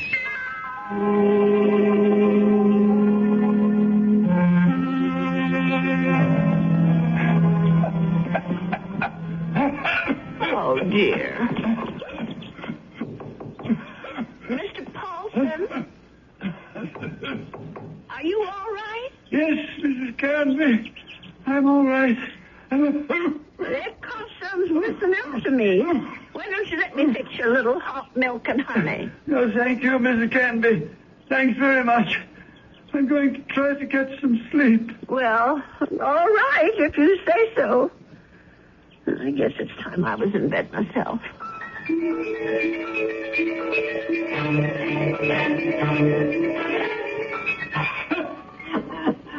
Oh, my, listen to that poor man. I wonder if he keeps his birds awake, too. Mrs. Canby, please, please. For heaven's sake, is he calling me? Mrs. Canby! He is calling me. I'm coming, Mr. Paulson. Oh, no. Where are those darn slippers? I'll be right there. What is it, Mr. Paulson? What's the matter? Mrs. Canby. Mr. Paulson, just look at you. Why didn't you tell me you were so sick? I would have called a doctor. No, too late now. Too late. I know a very good doctor. I saw him only this afternoon. I'll go and call him right now. No, please, listen to me. Well, I've got to get help for you, Mr. Paulson. I'm dying. Confession. Well, do you want to preach? Is that what you want? Richardson murdered 10 years ago.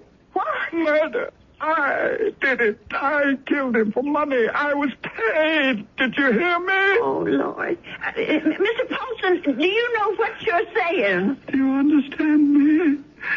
Lindell is innocent. I killed Richardson, not Lindell. Well, let me get help.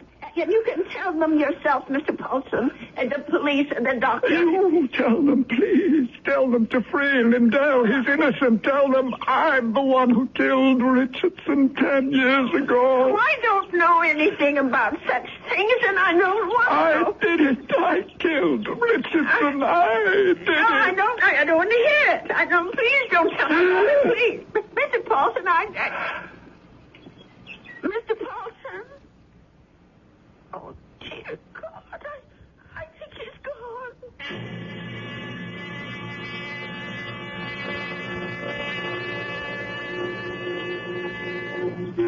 Listen to those poor little birdies. I suppose they miss poor Mr. Paulson. I'll lay them in his room. Well, let's see about this letter now. Dear Walter, I hope you don't mind my turning to you for advice, but I really don't know what to do. It's It's been 3 days since my boarder, Mr. Paulson, passed away, and I still haven't told the police what the man said to me. I just can't bring myself to get mixed up in anything like this. Dear, what's the use of writing Walter? He'll probably think I've dreamed it all up. No, I'll just forget it. Only how do you forget such a thing? Those names, I keep hearing them. Richardson, Lindell. Lindell is innocent. Oh, dear God, what if it's all true? If Mr. Paulson actually murdered this Richardson and Lindell is innocent, only, well, who are they? I wonder if the telephone book, well, why not? Let's see. Richardson. Oh, I see that chair. Yes, here it is. Oh, Lord, there's dozens of them. Well, I'll try Lindell. That wouldn't be as common, I don't suppose. Yes, here it is. That's only about half a dozen. Then, oh, my heavens. Lindell and Richardson. Both names together. Lindell and Richardson Investments. 9 Concourse 4153132. I wonder if... Well, maybe it's the only way to be sure.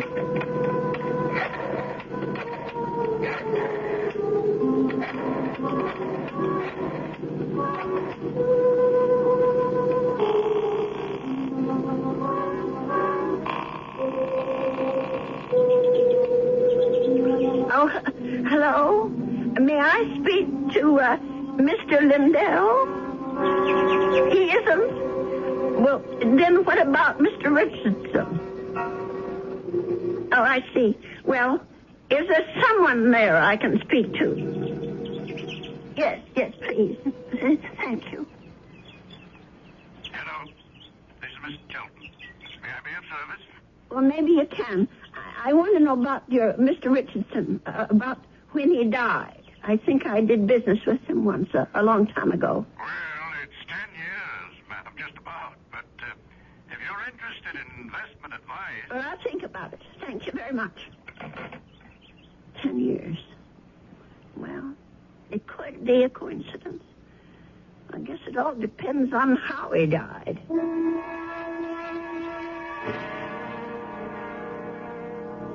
Mrs. Canby, please come in. Have a seat. Thank you. Well, now, how can we be of help to you? Well, I didn't come here to get help, Mr. Shelton. I came to help you, as a matter of fact. Or rather, somebody you know. Who would that be? Mr. John Lindell, the man who was supposed to have murdered Mr. Richardson.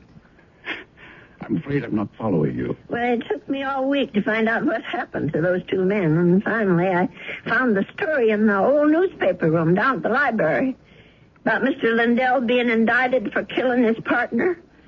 But I'm sure you know the whole story a lot better than I do. Well, of course I know the story, but that was quite a long time ago, Mrs. Canby. 10 years doesn't seem so long when you're my age. Anyway, the point is that I can help your Mr. Lindell, only I can't do it alone. Did you know John Lindell? No, I didn't. Nor Mr. Richardson, for that matter. The man I knew was named Paulson. Who? I rented a room to Mr. Paulson, and he died about 8 days ago of pneumonia. I was there when it happened. Well, that's unfortunate, but... Before he died, Mr. Paulson told me something about Mr. Richardson's murder. He said Mr. Lindell hadn't been responsible, that he, Mr. Paulson, had committed it for money. Oh, Mrs. Canby, listen to me. It was this man Lindell that bothered him. The fact that he was in prison for something he didn't do. I thought I should tell you this, Mr. Shelton, because you knew both of these gentlemen. It said so in the newspaper. Mrs. Canby, my dear woman. What? I don't know what silly story you heard, but it's completely wrong. There wasn't any question about what happened. This boarder of yours, whatever his name is, merely had an obsession. Well, just the same, I thought you could follow through on this business. Yeah. Tell the police, Because if it is true, Mr. Lindell should be freed. On evidence like that? I don't know anything about evidence. I'm just telling you what I heard. Well, never mind. I suppose I should have told the police myself. Wait, Mrs. Canby. Let me put your mind at rest. John Lindell is no longer in prison. Do you, sir? He's dead, Mrs. Canby. He's been dead for the last 3 years. Oh. He wasn't a young man when all this happened, when he accused his partner, Fred Richardson, of defrauding him and shot him dead. He died in prison? Even if all you say is true, that this man was Richardson's murderer, you can't help John Lindell any longer. He's beyond that. But his name, don't you want to clear his name? Have you any proof? Any living witness? Just myself. Forget it, Mrs. Canby. That's my advice to you. The old wound is healed. Don't reopen it. Oh, well, it troubles me so. I haven't thought of anything else since it happened. Perhaps if I saw a minister, if I had some advice from a man of God, maybe... Mrs. Canby, now you said something. Now you've shown me the way. That's where our answer lies, dear woman, in prayer. Mm-hmm. In the forgiveness of our dear Lord. Will you pray with me, Mrs. Canby? Pray? Here? Why not? God is everywhere. Please, join me. Dear Lord, tell us what to do. Give us your divine guidance. Show us the path to righteousness. Mr. Shelton, Help us, O Lord. Help us to understand. Teach us to forgive the sins of others and to forget them. To forget. I feel much better now, Mrs. Canby. Do you? I'm not sure. Let us turn this matter over to God, Mrs. Canby. Not to the police, but to the Lord. It's in his hands now. Don't you agree? Well, in a way, that's true. Since they're dead now. All of them.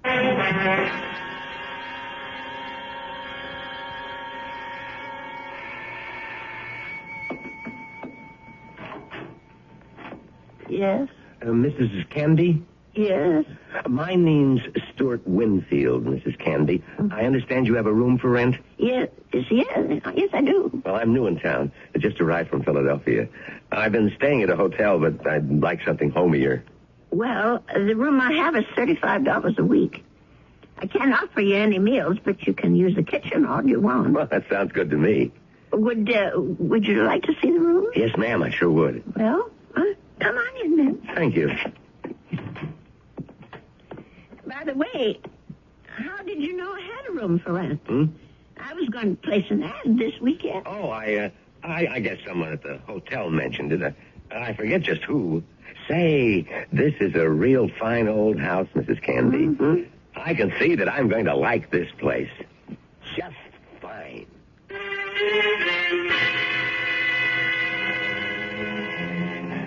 And so Mrs. Canby has a new boarder. He's a very personable young man, with a great deal more charm than old Mr. Paulson had. Perhaps in a little while, Mrs. Canby will be able to forget her former boarder and the shocking confession he made on his deathbed. I'll be back shortly with Act Two. I would.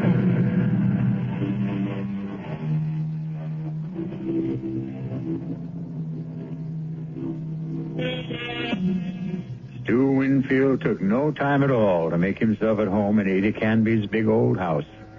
He loved everything about his room.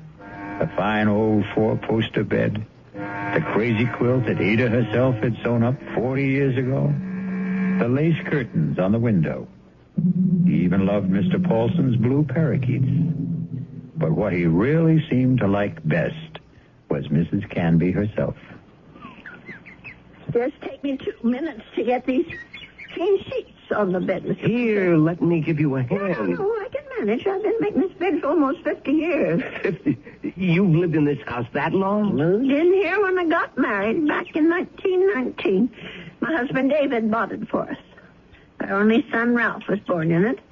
And you've lost them both? Yes, they're both dead, but I I haven't lost them. Oh, yes, I understand, Mrs. Canby. I guess I feel that way about my mom. Your mother's dead? Yes, she died when I was 2. Oh. Listen, Mr. Winfield, are you sure you want these birds in your room? I could take them to the parlor if you want. No, I think they're great. I think everything's great about this house. But there is something you can do for me. What's that? Would you mind not calling me Mr. Winfield? Oh? That's what they call my father. My name's Stuart. Well, all right, Stuart.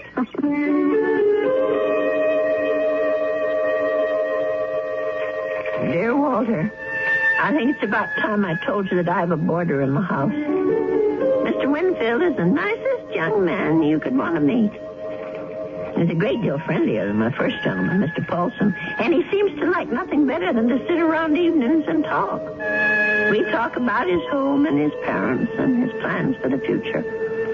I think the poor boy misses his home and family, and I'm sort of a substitute for all that. You know, it isn't really fair, Mrs. Canby.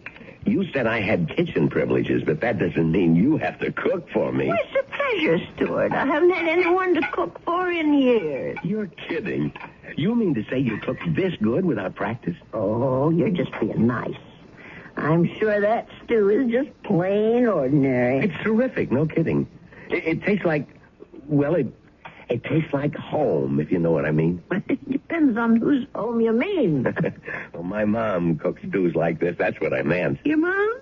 What? But she died when you were only 2. Oh, well, I guess I didn't mean my mom exactly. I was thinking of my Aunt Martha. I mean, she's the one who sort of took over the cooking and stuff after my mother died. And my father's sister, you know? I see. Well, that was lucky that you had someone to take her place. Yeah, that's right. Excuse me. My, Stuart, you're not coming down with anything, are you? No, I'm fine. Just a little case of the sniffles. Listen, if your room isn't warm enough, I have an extra blanket. No, the room's just fine. Don't worry about it. Oh, you be sure now. I know I felt a little guilty about poor Mr. Paulson when he got sick. Maybe I didn't take good enough care of him. Paulson? Mm-hmm. Was that your former boarder, the bird lover? Yes, that was his name, a poor man. Tell me about him. Well, I don't really know that much about him. He lived here less than 2 months. Well, what sort of a guy was he? Well, very quiet. He kept to himself. Did you say he was from South America? I don't remember if I did or not. Well, you must have said it. Yes, of course. He was American, but he'd been living in Brazil. I don't know why exactly. Although, come to think of it, maybe I do. What do you mean? Well, it just occurred to me that Brazil might be just the place for someone who came into a lot of money and wanted to leave the country. I don't understand. Oh, I really think you are getting a cold, Stuart. I'm getting that blanket out this minute. Now, wait, Mrs. Canby. I'd rather hear about... Never mind. I don't want to take any chances. I'll be right back. Yes, Mrs. Canby. Don't take any chances.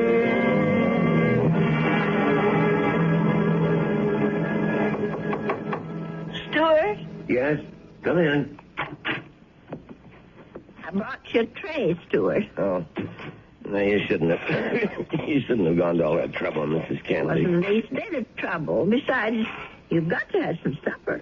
Feed it cold and starve a fever. That's what I mean, I was going to come out to the kitchen and get myself a sandwich or something. You didn't have to bring it to me. Oh, look at that. Is that roast chicken? Well, that's what it's supposed to be.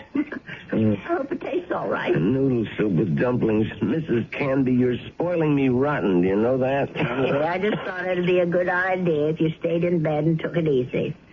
You weren't planning to go out tonight, were you? No, I was just going to stay in and read for a while. Maybe watch television. Oh, that's good. Here, I'll just set this tray down. Oh, the service here is just too good. Oh, we never finished our talk the other day about that boarder of yours, Mr. Paulson. Well, there's not much to say about him, really. Well, you said something about his living in South America. You said you thought you understood why he was living there. Sounded real interesting. Well, the truth is, Stuart, there is something to tell about Mr. Paulson. Maybe you can help me feel better about it all. About what? Now, I'm not going to tell you if you don't eat. All right, Mrs. Canby, I'll eat. Well, it happened just about 3 weeks ago.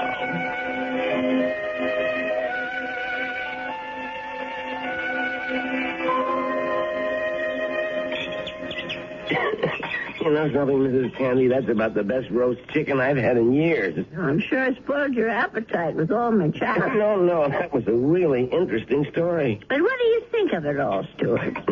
No, the killer is the man who hired Mr. Paulson. Don't you see? Is it right that he should get away with it? No, wait a minute. You're jumping to conclusions. No, I'm not. Mr. Paulson told me that he was hired to do this thing. Well, maybe he was hired by Lindell. Maybe Lindell hired him, and then Paulson got cold feet, and Lindell did the shooting himself. No, I'm sure that isn't true. You see, I read the newspaper article all about it. Well, you really were thorough about this, weren't you, Mrs. Candy? You poor man. That cold's gone to your chest now, hasn't it? No, I'm all right. Stop worrying about me. Let's talk about this other problem of yours. Well, maybe I'm making it more of a problem than it should be.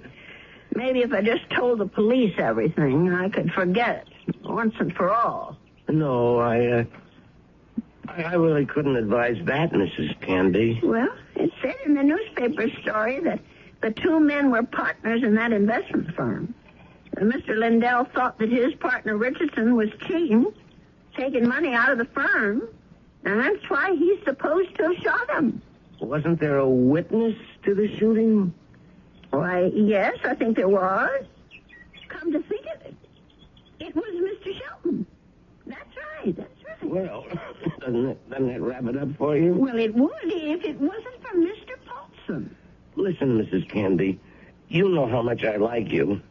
In just a few days, you're more like family to me than my Aunt Martha ever was. Well, it's nice of you to say, Stuart. And that's why I want you to listen to me about this. That's why I want you to forget about this whole foolish thing. And then... Listen to you. You sound awful, Stuart. Just terrible. No, I'm all right. No, you're not all right. I'm going to get you some cough medicine right this minute.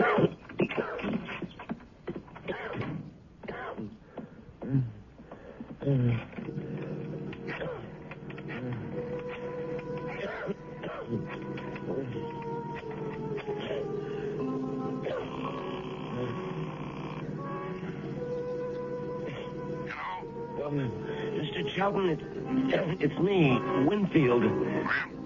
What's happening? I think I better stick around for a few more days, Mr. Shelton. The old lady's beginning to get fidgety, if you know what I mean.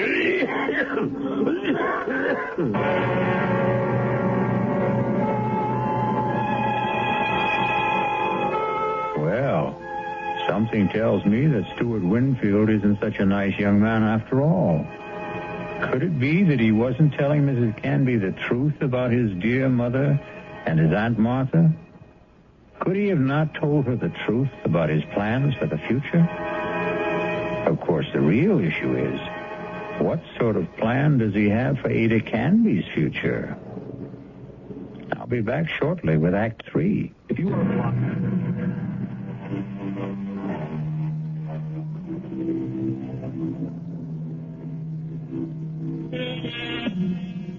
Poor Mrs. Canby. She isn't sleeping well tonight. But of course, Mrs. Canby has good reasons for insomnia. Her thoughts are whirling. Her boarder Stewart was right. She doesn't want the bother of going to the police. And she firmly believes in the old adage, if you don't trouble trouble, trouble won't trouble you. But still... Oh, my. I'm just never going to get to sleep tonight. Poor Stuart. He's still coughing. I'm sure that room is just too drafty. I never should have let any boarders in until I got the windows fixed. Oh, dear, that poor boy. I'll never forget the terrible night Mr. Paulson was coughing so badly. Huh? And the way he looked, all gray and shrunken. If only I knew he was so sick. No. If only he'd never even come to this house. Mrs. Canby, I killed Richardson. I did it. Do I ever forget the sound of that man's voice? Lindell is innocent. Lindell is innocent. That poor man. All the years he spent in jail for something he didn't do. Let sleeping dogs lie, Mrs. Canby. My Aunt Martha always said, let sleeping dogs lie. Only I could get some sleep. Let us turn this matter over to God, Mrs. Canby. Not to the police. Not to the police. What a strange man he is, Mr. Sheldon. The way he talked about God, praying at his desk. Of course, God is everywhere, but his desk. I killed Richardson. I murdered him for money. I was paid. Paid? Someone had to pay him. Mr. Paulson wasn't the only guilty one. Someone else was, too. Oh, dear Lord. Mr. Shelton. What did that newspaper article say? The chief witness against Mr. Lindell was Arnold Shelton. But how could he be a witness to something that never happened? How could he be? I'll have to tell someone. I'll have to talk to someone. Yes, I'll tell Stuart about it. In the morning.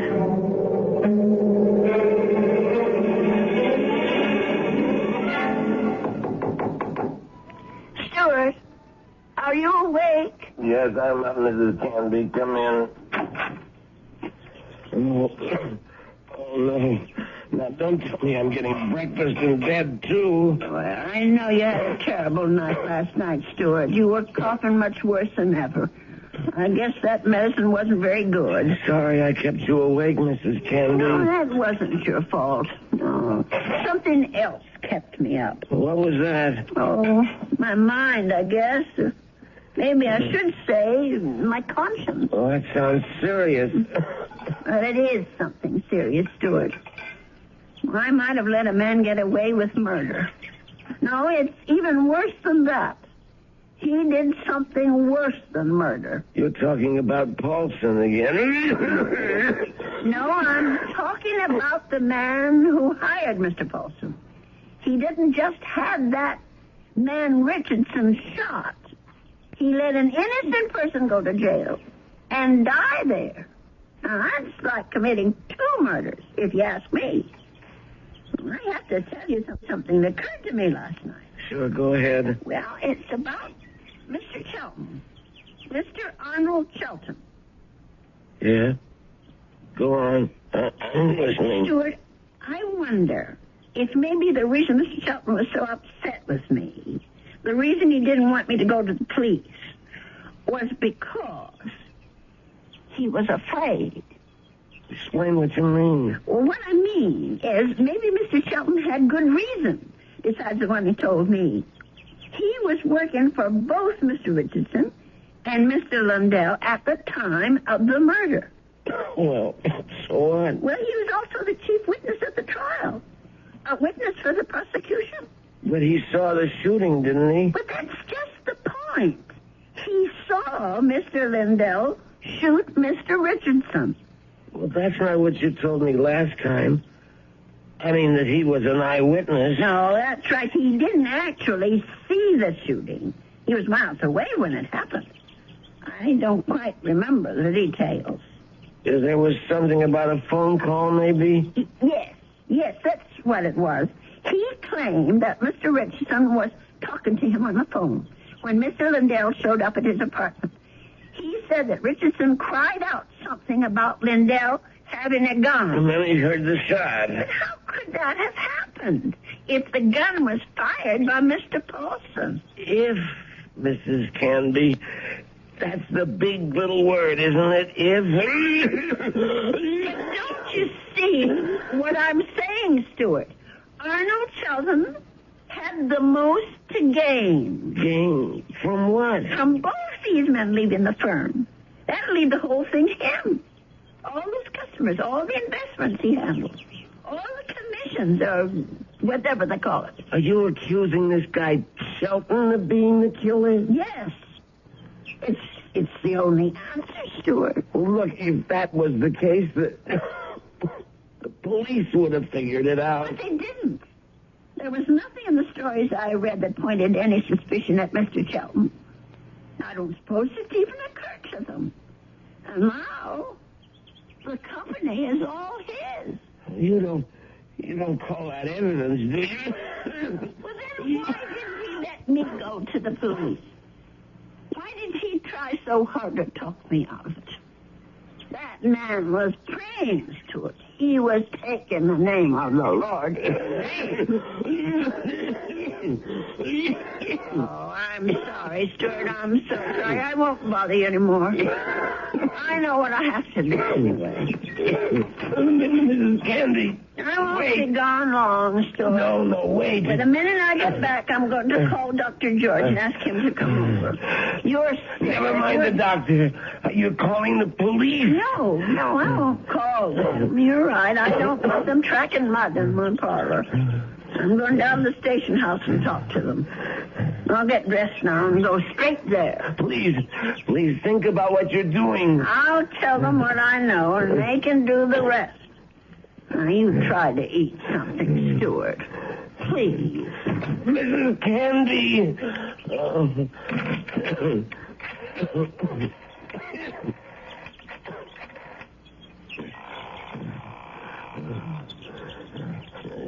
Sheldon?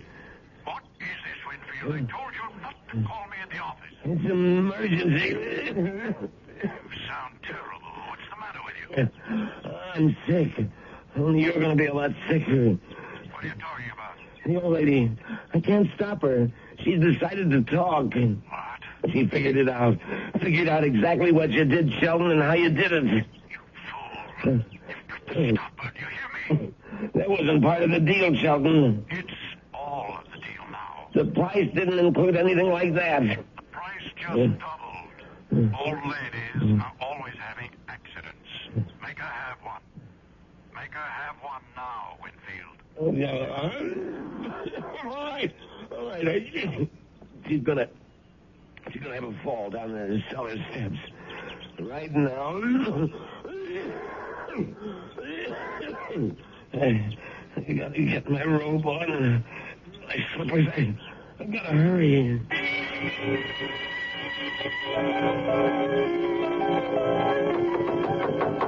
Stuart? Is that you? Open up, Mrs. Canby. Stuart Winfield, what are you doing out of bed? Now, you go right back there this second. I gotta talk to you, Mrs. Canby, before you go to the police. Just listen to you. You're all winded. You can hardly talk, Stuart. Now, go back to bed before you catch pneumonia, too. Now, don't go, Mrs. Canby. It would be better if you never went to the police. Better for you. Better for me. For you? I don't understand. Well, then I wouldn't have to hurt you, Mrs. Canby. That's what I mean. I wouldn't have to do anything bad to you. Stuart, what in the world are you talking about? Come on, old lady. Stuart! You're smart, all right. You really think things through. So now, think a little harder. You knew? Stuart, you knew about Mr. Paulson? That's right. That's how you know my room is surrendered, because Mr. Shelton told you. Now you're getting there, Mrs. Canby. And that's where you rented it. Why, you were sent here. Just to watch you, Mrs. Candy. Just to see that you stayed sensible. Mr. Shelton, dear. I was hoping you'd never change your mind about calling the police. I didn't want this part of it. This isn't the part I like. Let me go, Just relax, Mrs. Candy. Just take it easy. Please, Why, you're as light as a feather, Mrs. Candy. Just like my Aunt Martha would have been if I had an Aunt Martha. Please, let me down, please. We've got a date now, Mrs. Candy. Let me go. Don't put up such a fight, Mrs. Candy. I'm sick, remember? Shut your eyes. Please, shut your eyes and don't look down. Shut your eyes. They'll all be over.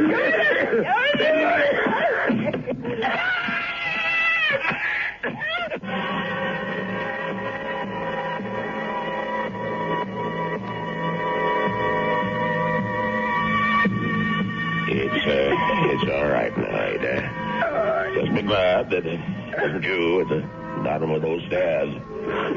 Well, will he be all right, Dr. George? Now, what do you want to worry about that man for? Truth is, his injuries don't amount to very much. A couple of broken ribs seem to be the worst of it. But he'll be a patient for some time before they can put him in prison where he belongs. Him and his friend. What was that man's name again? You mean Mr. Chelton? Have they arrested him? Yeah. That's what the police detective said. I don't understand. Stewart's injuries aren't serious. It's not the fall that made Winfield so sick. His case was diagnosed as simple pneumonia at first. And then I remembered about your first boarder. Nelson, was it? No, Folsom. Yes, Folsom. But he had pneumonia, too. He died of it. Is pneumonia contagious? Yes, it is, but this disease was even more contagious. It's a pneumonia caused by a disease called psittacosis, better known as parrot fever. You get it from sick birds, like the parakeets in your spare room. No. Mr. Paulson's birds. Sorry, Ada, but they had to be taken out and destroyed. Oh, what a shame. There's one reason I feel sorry for them.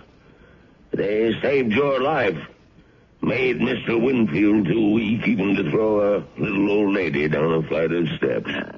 Those poor little creatures. Yeah, but you can be grateful they didn't make you sick, too. Parrot fever is so contagious that no more than one person in 1,000 could be exposed to it and escape infection. It was pretty darn close to a miracle, Ada. They're hard to kill, Doctor. Remember? The old ones are hard to kill.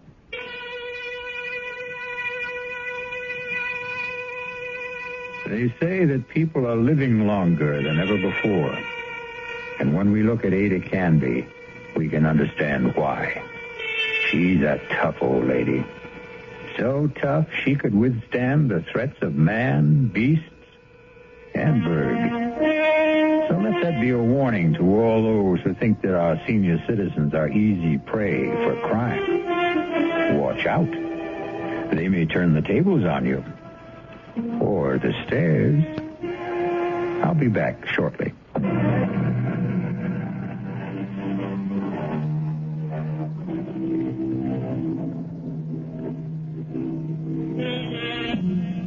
We have one final comment for you on behalf of Ada Canby and old people everywhere. There's a saying, there's no fool like an old fool. But it's also true that there's no wisdom and strength like old wisdom and strength. There. Does that make you feel better about your next birthday? Our cast included Agnes Moorehead, Leon Janney, and Roger DeKoven. The entire production was under the direction of Hyman Brown. This is E.G. Marshall inviting you to return to our Mystery Theater for another adventure in the macabre. Until next time, pleasant dreams.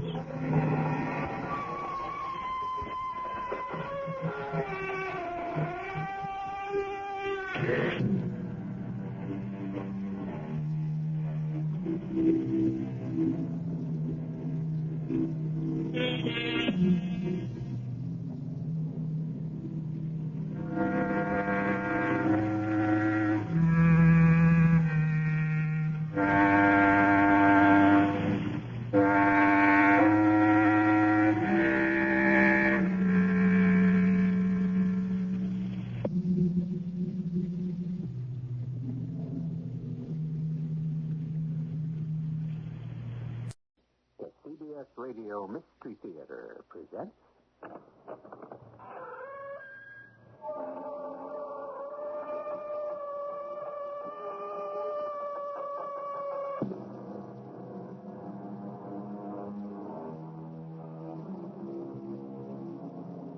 Come in. Welcome. I'm E.G. Marshall. What a fragile species mankind really is. We're not nearly so swift or agile as many of our lesser cousins, and consider our vulnerability to shifts in the temperature. On a spectrum that ranges from 12,000 degrees, the temperature of the sun, to the bitter, chilling void of outer space, we can survive, unaided, only in a microscopic span of less than 70 degrees. There goes the sun. Surely now, we will freeze to death. We can't get back to our radio. Our escape has been cut off. The only person who knows we are here on this glacier would rather see us dead than alive.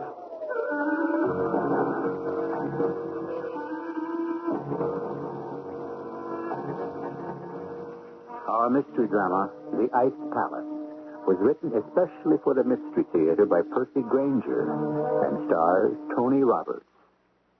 It is sponsored in part by Buick Motor Division. I'll be back shortly with Act One.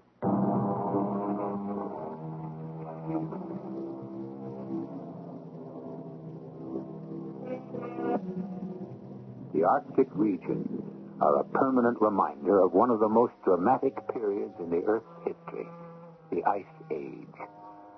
Some scientists claim the Earth is cooling down and another ice age is on the way. Others say the Earth is still warming up, and if the trend continues, the vast ice caps will begin to melt. Either way, the polar regions are under constant and careful scrutiny. For locked deep within their massive glaciers could be the key to the future of the world. We're aboard a Canadian naval ice cutter north of the Arctic Circle. What's the time, Win? 0900, Captain. We're right on schedule. But as soon as we round that point up ahead, there's only 10 more miles of ice left between us and open water. Oh, thank goodness. Of all the boring jobs, cutting channels through ice has got to be the worst. You'll be glad to get back to base? You bet. 3 weeks of nothing but ice, snow, and temperatures of 40 below. Oh, look, I belong up in the air. Well, you know that, Joe. I just don't know why the colonel sent me on this routine mission. My eyes are better now. I should be flying. Well, 10 more miles of ice, and then we can head for home. Signal the pilot to start bringing her about. We're almost to the point. Aye, aye, Captain.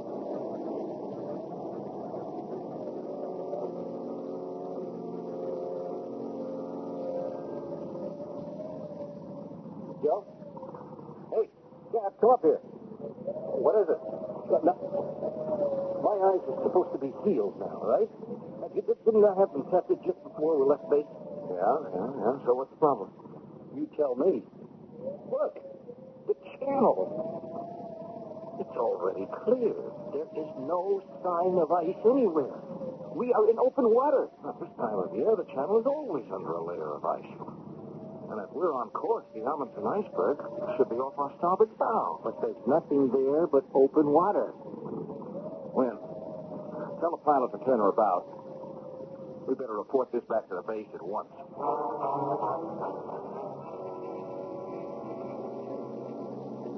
And that's it, Colonel. We rounded Victoria Point, and there was nothing but open water as far as the eye could see. Joe, you know the ice floes up there never break up, not even during the summer months. You sure you didn't see anything, not even chunks of free-floating ice? No, not a thing, Colonel. Well, that doesn't make sense. We had a spotter plane over that area not 2 days ago, and they reported everything was normal. They saw the Amundsen iceberg, too? Yes. So something caused those waters to heat up to the point where it broke up a massive ice field. What kind of a force could melt that much ice? We don't know for sure that it did. What do you mean? Well, the ice in the channel, perhaps. But the Amundsen iceberg was 20 miles long, Colonel. Nothing could cause something that big to completely disappear. You think it may only have broken up or shifted? Well, I think we have to consider that a possibility. The current in the Victoria Channel flows southwest, right into the main shipping lanes to the north slopes of Alaska. Yeah, that's true, Joe. There are supertankers and supply ships moving through that area constantly. At this very minute, there could be ice floating directly towards them. We've got to get a scout plane up at once. I'll call Air Wing and have them... Colonel, please, with your permission, I'd like to go up. Well, you and... You haven't flown in over a year. My sight's back to normal now. The doc gave me a clean slate. Ah, but I don't know. It's not that I don't get along with Captain Gates here. I do. But I'm a pilot, Colonel. I don't belong on the ship. Okay, Wynn. Thank you, sir. I hope I made the right decision, Joe. Oh, I think you did, sir. Before that car accident, there wasn't a better pilot in the wing. That's right, before the accident. He'll be fine. He'll be fine. He just needs to get his confidence back. Well, I hope you're right. Yes, who is it? Colonel Champ, I wish to speak to you. Oh, Kovac. Is it important? It is. All right, come in. Thank you. Joe, this is Kovac. He's the headman in the Eskimo village down the peninsula. I'm afraid I have a serious problem which belongs at your feet, Captain. If you will please look out your window. Oh, all right. Well, congratulations. Looks like you and your people have made a record field kill this year. No, we have not brought these things to your gates for your admiration, Colonel. We did not kill them. Well, then who did? That is what I must find out from you. This morning, they were found washed up on the beach. Well, why can't you just store them like you always do? No, that would not be safe. Why not? Because we cannot be certain how they died. Excuse me, now, Kovac, did you say these seals had been washed ashore? Yes. But how can you be sure they died at sea? How do you know they weren't already on the beach? Because we have seen other seals still in the water, floating with their bellies up. Colonel, with your permission, I'd like to go out with Kulebek and examine those animals. Joe, we've got a far more serious situation on our hands. It's possible, sir, that there may be a connection between the disappearance of that glacier and the fate of those seals. I think we'd better find out how they died.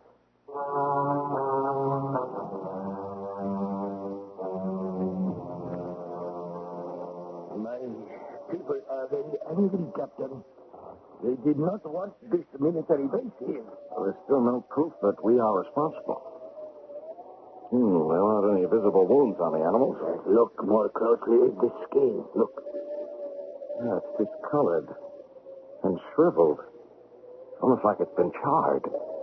Is not this what happens to skin which has been exposed to nuclear radiation? Well, yes, actually it is. But there's no nuclear testing going on in the Arctic by either the west or the east. How can you say this for certain? Well, any nuclear explosions would have registered on our monitoring equipment. But is not the whole point for each side to try to think up weapons which will escape detection? Look, we'll run tests on one of the seals. If our government is in any way responsible, believe me, we'll make it up to you.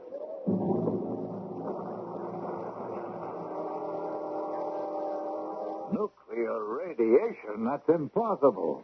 Perhaps, but those animals exhibited all the signs of having died from a massive radioactive shock. Captain, do you understand the implications of what you're saying? If some nation is using the Arctic as a testing ground for And has developed a weapon that can eliminate a 20-mile-long iceberg without registering so much as a tick on our seismometer. We still don't know the Amundsen iceberg has vanished entirely. Wynn hasn't radioed in yet.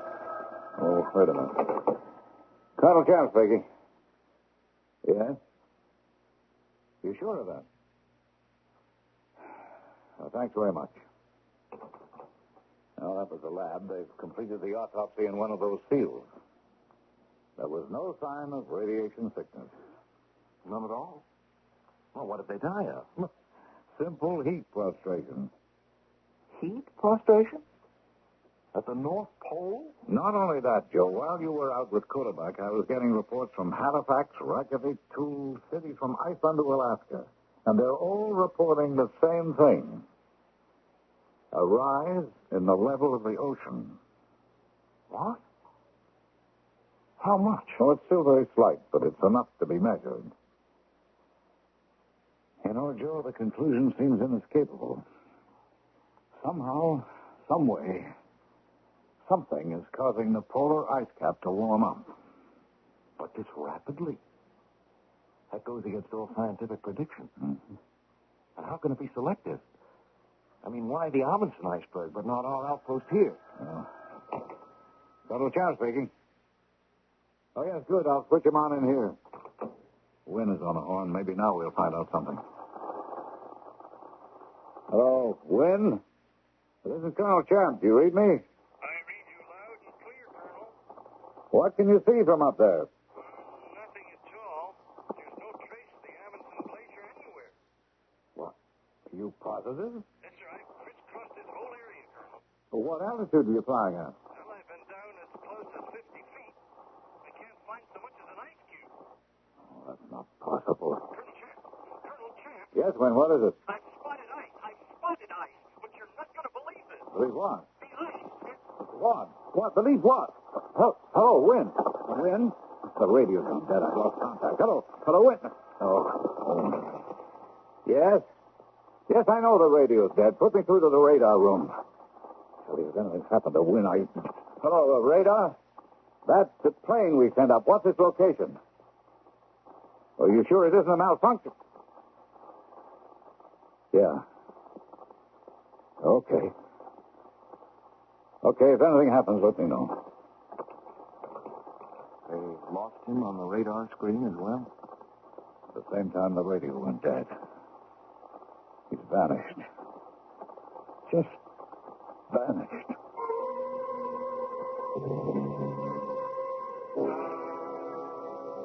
Are all the scout planes back, Joe? Yes, sir. Nothing. No trace of Wynn or his plane. I never should have let him go up. He wasn't ready to go. I don't think he crashed, sir. Why not? You remember what he said just before losing contact? I double-checked on the black box. His exact words were, "I've spotted ice. I've spotted ice." Well, according to the radar room, these were his coordinates at that precise moment. I see. So obviously what he was seeing was this, the Lancaster ice field. You're right. Except for one thing, Colonel. It isn't there anymore. What? The scout planes reported no sign of the Lancaster ice field. It's gone. 25 square miles of solid ice. Whatever got that ice field got wind. Joe, I'm calling Ottawa. I think Kodabuck is right. There is some kind of nuclear activity going on up here, and it isn't on our side. Joe, some strange force is causing the polar ice cap to melt.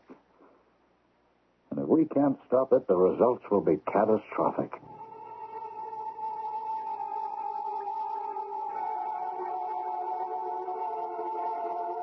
Ice, we might say, is an extreme form of water. And extremes, Aristotle tells us, are to be avoided on principle. What would happen should all the ice on Earth vanish? Well, we know that's not possible. Nothing just vanishes. And in the case of ice, it would change into water. A great deal of water. I shall return shortly with Act Two.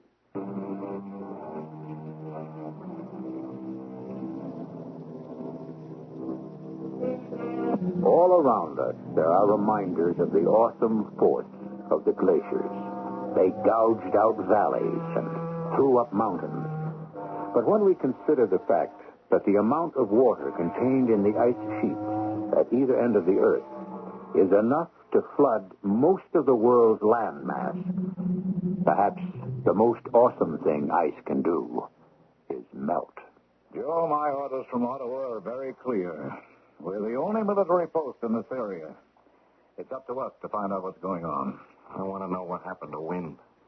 I know, he was your friend, Joe, but the radar room said they lost contact instantaneously, as if he was obliterated. If there's only one thing that can do that, some kind of missile. The radar room picked up no other signals. How could a missile destroy a plane and escape all detection? Little Count speaking. Yes? Oh, I see. No, please keep me informed. Thank you. Well, that was Repulse Bay. They just reported another rise on the level of the ocean. If this keeps up, the entire Earth will be flooded. Pieces just don't fit. If some natural phenomenon is causing the Earth to heat up, how does that explain Wind's disappearance? Or if it's some kind of nuclear activity, why isn't it registering on our monitors? That leaves only two possibilities. Either someone has developed an incredibly sophisticated weapon which our equipment can't detect, or we are face to face with some force we know nothing about. You mean supernatural? That or some force from beyond our planet. Huh? Come in.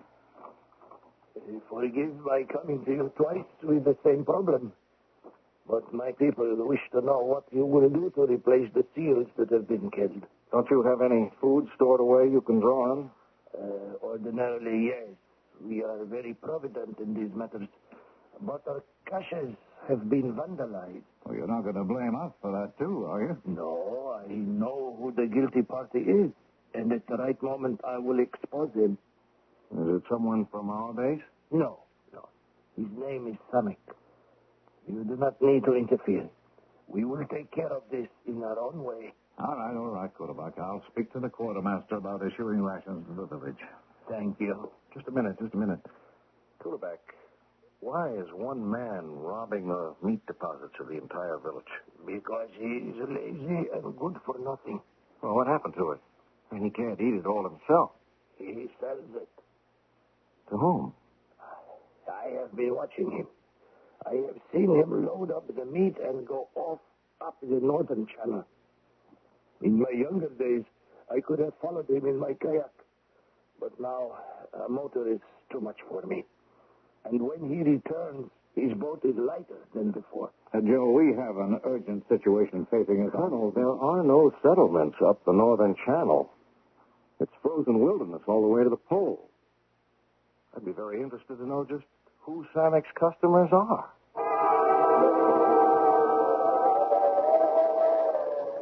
What do you want with me? I only take my boat out to hunt like the rest.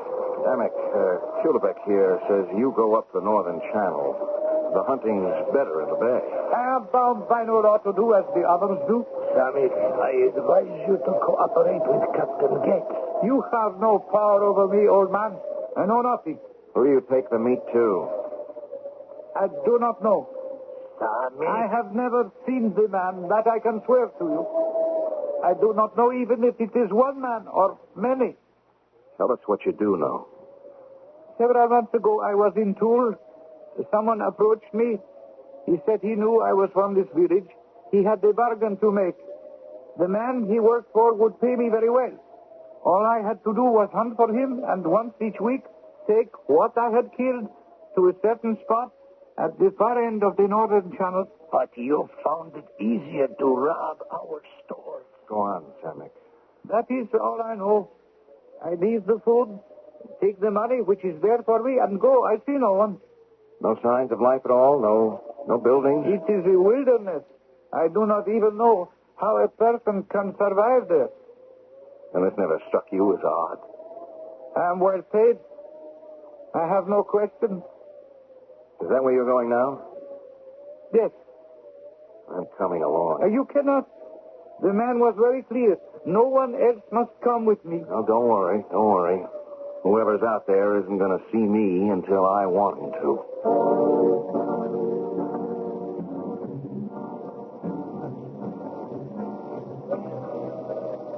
How could anything survive in such a bleak wilderness as this? It's nothing but snow and ice. The place where I'm about to leave the food is just around the next bend. All right. Pull up alongside this glacier here.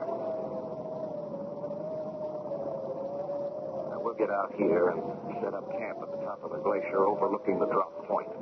You would be safe, do you think?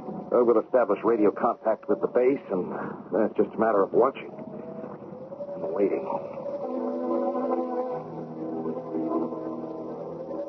This is a good vantage point. The land is flat for miles in all directions down there. Whoever comes for those supplies can't help but be seen. I do not like the look of the sky, though. If a blizzard should come, our view will be blinded. Oh, Samek is leaving now. Look, he's waving to us. I have an uneasy feeling about him. He's the only one who knows where we are. You think we can trust him? It is strange, is it not? We meet only this morning, you and I. Now, here we are alone and not knowing what it is we face. Sometimes trust is unavoidable. Yes, you're right. I don't like this wind. It's coming from a bad direction. We must get the tent up at once. This snowstorm is blocking our view. I can't see the supplies anymore.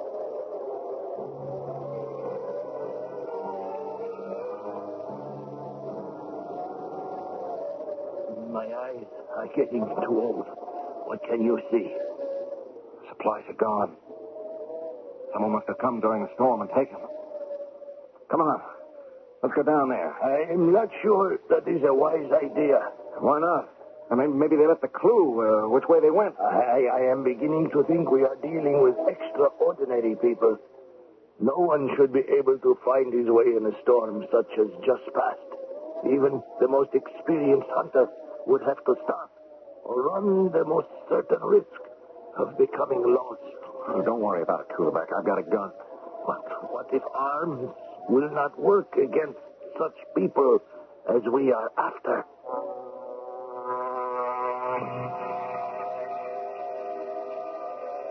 There's nothing here. No trace of the supplies Samek left. The storm has covered all the tracks. Snow and ice for as far as we can see. Where could they have gone? What is happening? The ground's giving way. Pull it back. We're falling.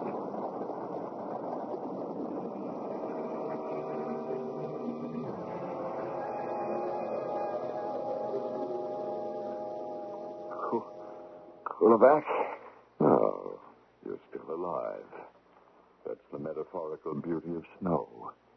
It breaks one's fall. Who are you? My name is Raven. Raven? In the mythology of the northern peoples, the raven is considered a bird which can survive anywhere. It's also credited with the creation of the world. Where am I? You are in my fortress, the Ice Palace. Last thing I remember is us falling. Of course. Underground. That's how you've escaped detection. Stand up, and I will show you around. Children dream of building snow castles and of defending them against the world. I have made that dream a reality. But I've added, as you will see momentarily, certain refinements. Passages everywhere. It's like a maze. And everything is so white. It's blinding. The entire palace is simply hollowed out of the snow and ice. Small holes in the ceilings allow for ventilation and carry off the excess heat to prevent the palace from melting. The same principle as the igloo, actually, except, as you can see, my palace is somewhat larger. And, is it you who's responsible for everything that's been happening? If you are referring to the abrupt disappearance of one or two rather large bodies of ice, yes. How? How did you do it? Come, I will show you.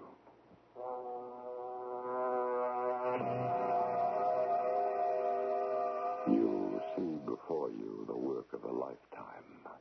That just looks like a telescope.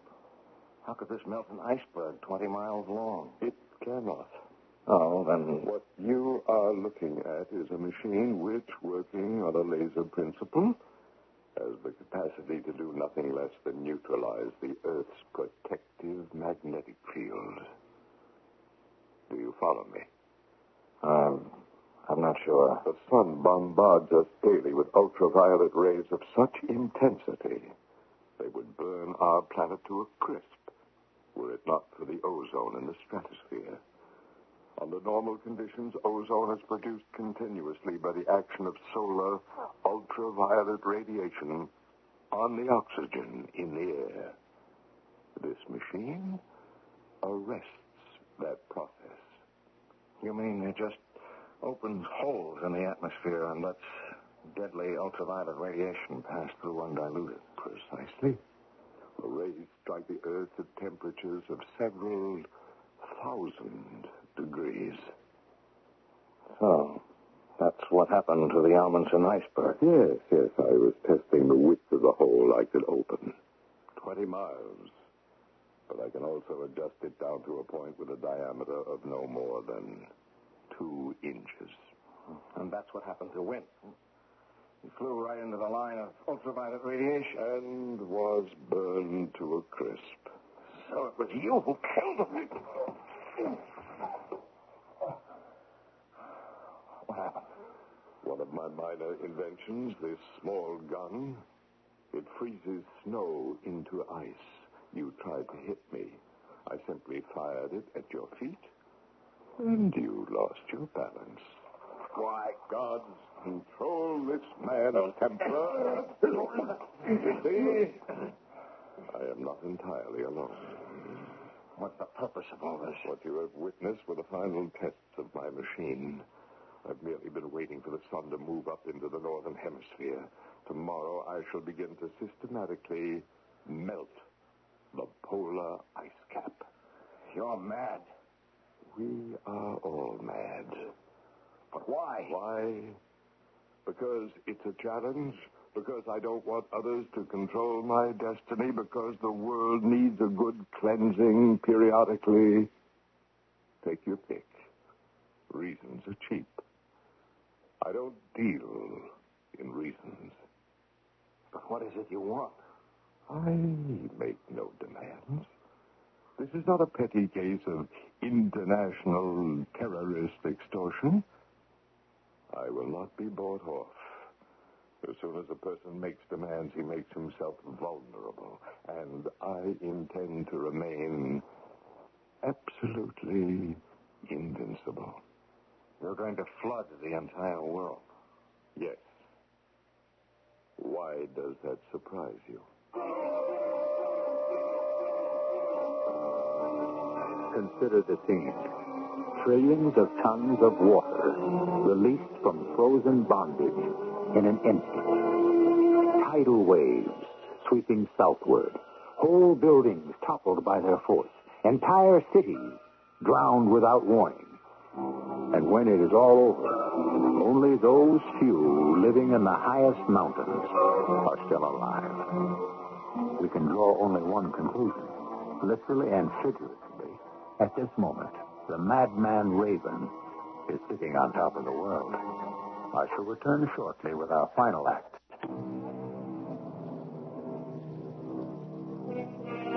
The Bible tells of a great flood. And the flood was 40 days upon the earth. And the waters increased, and the waters prevailed. All in whose nostrils was the breath of life died. This cataclysmic event was intended as a lesson and a warning. But today we tell ourselves it was only a parable. However, ancient texts from the Orient also record an inundation of the earth by water. So then, how improbable is our tale? Have we taken heed of the warning? Do we lead better lives today than we once did? Raven, you can't be mad enough to think you'll actually succeed, can you? On the contrary, Captain Gates.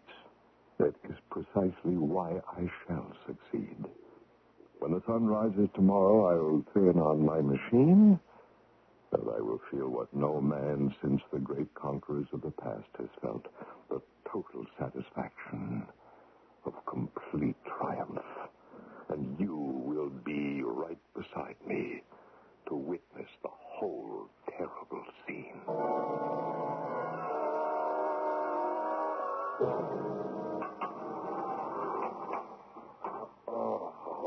Captain Gates. Huh? What? Captain Gates, are you all right?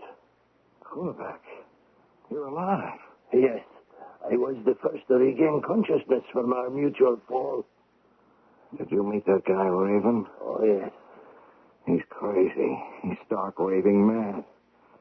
Did you see that machine? Yes, and then he brought me here. Oh, see, the walls are solid ice and the floors packed snow. I have already examined the room with great care. What about the door? Could we... We could possibly dig our way out, yes. Well, then. But there is no chance of effecting such an escape in the short time left to us. And the only one who knows this location is Samek, and he has every reason to leave us here to die. True. He knows I can expose him to ridicule. And his business with this madman is too profitable. Even if we could get out of this room, we wouldn't know how to escape. This ice palace is like a labyrinth. Would you like some fish? What? Since there is nothing we can do, you might as well eat. Where did you get that? One of the guards brought it to me. He will probably bring you one too in time, but I've had my fill. So eat the rest of mine if you're hungry. Oh, thanks. It's not even cooked. Oh, forget it. See how the oil from this fish collects on the plate. And I think of what that man did to Wynn. And here we are, helpless. I wonder if I still have... Yes, good. I did not lose it when we fell. What are those? Pieces of flint. Give me some of the fringe from your parka. What? Quickly. The guard will be coming any minute with your food. It will be our last chance. Okay, here. What do you want this for? You listen at the door for his footsteps while I try to start the fire. Fire? Hey, you're getting sparks. Look, a pile of thread that's beginning to smolder. Yes. Now, we let it build. Give me some more threads. Here. What can you do with a little fire like that? I mean, it's not enough to melt the walls. Yes, now we take the oil and spread it very carefully on the floor by the door. And now transfer the fire. There. Oh, what now? Now, we let the fire burn itself out. Oh, what good did that do? Here, you see. The melted snow around the door. And so? Which will now, if the guard does not come right away, freeze to ice.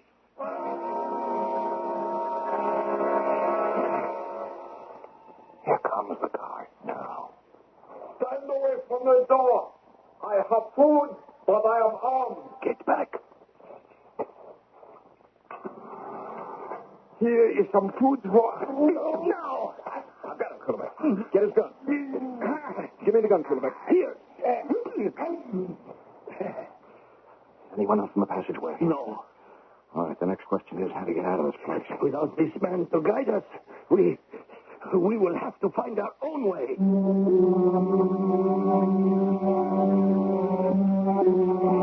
All these passages look the same. We're just going around in circles. That guard's going to come through and give the alarm. Look, here on the ground. Fresh snow in the grooves of these footprints. If we follow them, perhaps they will lead us to the way out. There. There's a stairway. We've made it.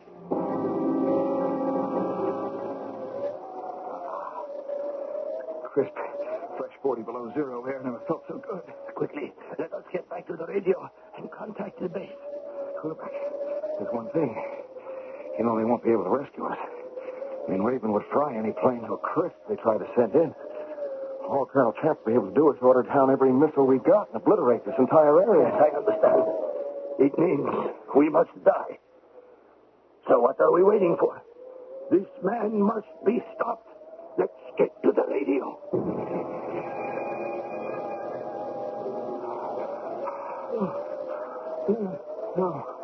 No. Look, the snow in front of us is melting. Raven must have discovered our escape and turned on his machine. He's coming toward us. Quickly. We've got to change direction. I cannot run so fast. I'm too old. Come on. He's gaining on us. No, I cannot. There's only one thing to do. If we can make it to the ground over the ice palace, we'll be safe. Come on, Kulbeck. We're there. We made it. The melting has stopped. Raven can't bring the ultraviolet rays any closer without destroying himself, too. Very clever, Captain Gates. My congratulations. I know you've taken my guard's weapon, so I will not risk sending anyone up after you. But I don't think that will be necessary. What do you mean? Your retreat has been cut off. And now I shall melt the ice over all the waters connecting us to the land south of here. And then, Captain Gates, I'm going to forget about you and get a decent night's rest. I have a busy day tomorrow.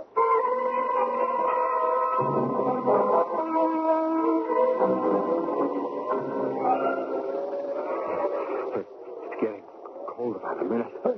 There will be another blizzard. I'm losing the feeling in my legs. It says that this is a very peaceful way to go. The numbness creeps towards the heart, and you simply drift off to sleep. At least it is a nice evening to die. You see, the northern lights have come out to dance for us. Oh, that's the northern lights, is it? You know, it's the first time I've ever seen them. You say it is really the ghost dance of the departed warriors. Wait a minute. That can't be the northern lights. Why not? Because we're facing south. Yeah? My eyes are not what they used to be. But then, what is it? It's a flashing light. Like someone sending a signal. Can you see, you? No. It's too dark, and they're too far away. If only there was some way to get there. There may be. Can you rise? I think so. How could we get there? Ice falls very quickly up here. It is just possible. It has already begun to reform over the waters where Raven melted it.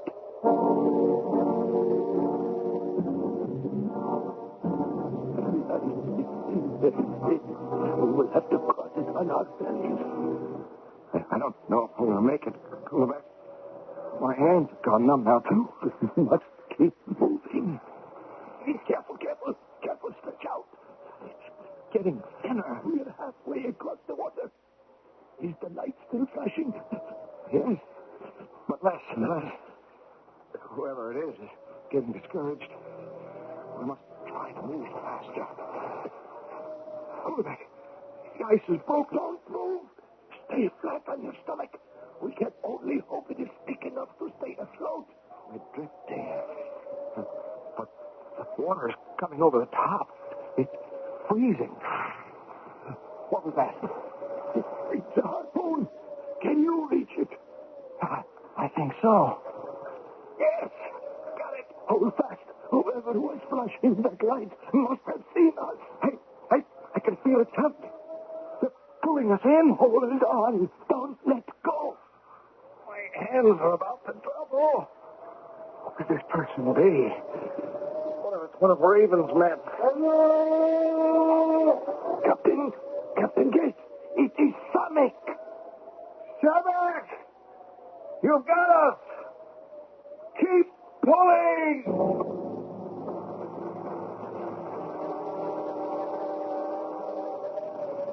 As I was heading back to the village, I began to think, who am I that steal the food of my neighbors to sell to a man I have never seen? You began to ask questions. Yes. And suddenly the money he was paying me did not seem like so much. You know, I will have to tell the others that it was you who raided their cache. It was a temptation to leave you there, Kurabak, and try to keep the truth hidden.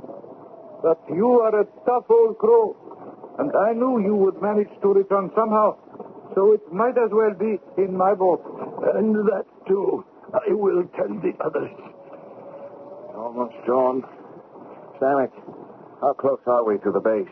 Look! You can see the light now.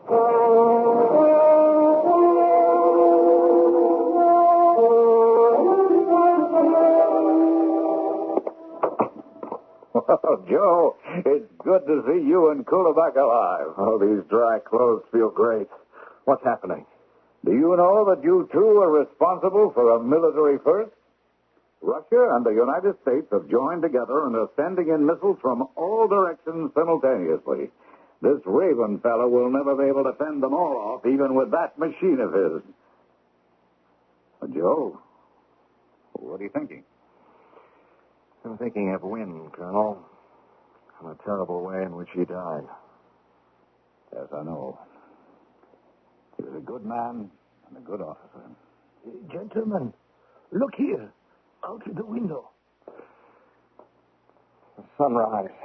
A few hours ago, we thought we would never live to see it. I think I speak for all of us when I say that is the most beautiful sunrise I've ever seen. There's a story about a certain confident candidate for the presidency. He retired early on election eve, sure that he'd won. In the morning, a gentleman called, only to be told by the candidate's equally arrogant son, "I'm sorry, the president can't see you. He's still asleep." "Well," replied the caller, "when he wakes up, you can tell him he isn't president anymore." Raven, too, made the mistake of retiring too early. I shall return shortly. The Queen of Sheba put a riddle to the wise Solomon. What land has seen the sun but once since the creation of the world? Solomon answered, "The land beneath the Red Sea. For it saw the sun only on the day God parted the waters for the children of Israel." A great deal of land almost saw the sun for the last time in our story today. Our cast included Tony Roberts, Earl Hammond, Arnold Moss, and Ian Martin. The entire production was under the direction of Hyman Brown. This is E.G. Marshall inviting you to return to our Mystery Theater for another adventure in the macabre. Until next time, pleasant dreams.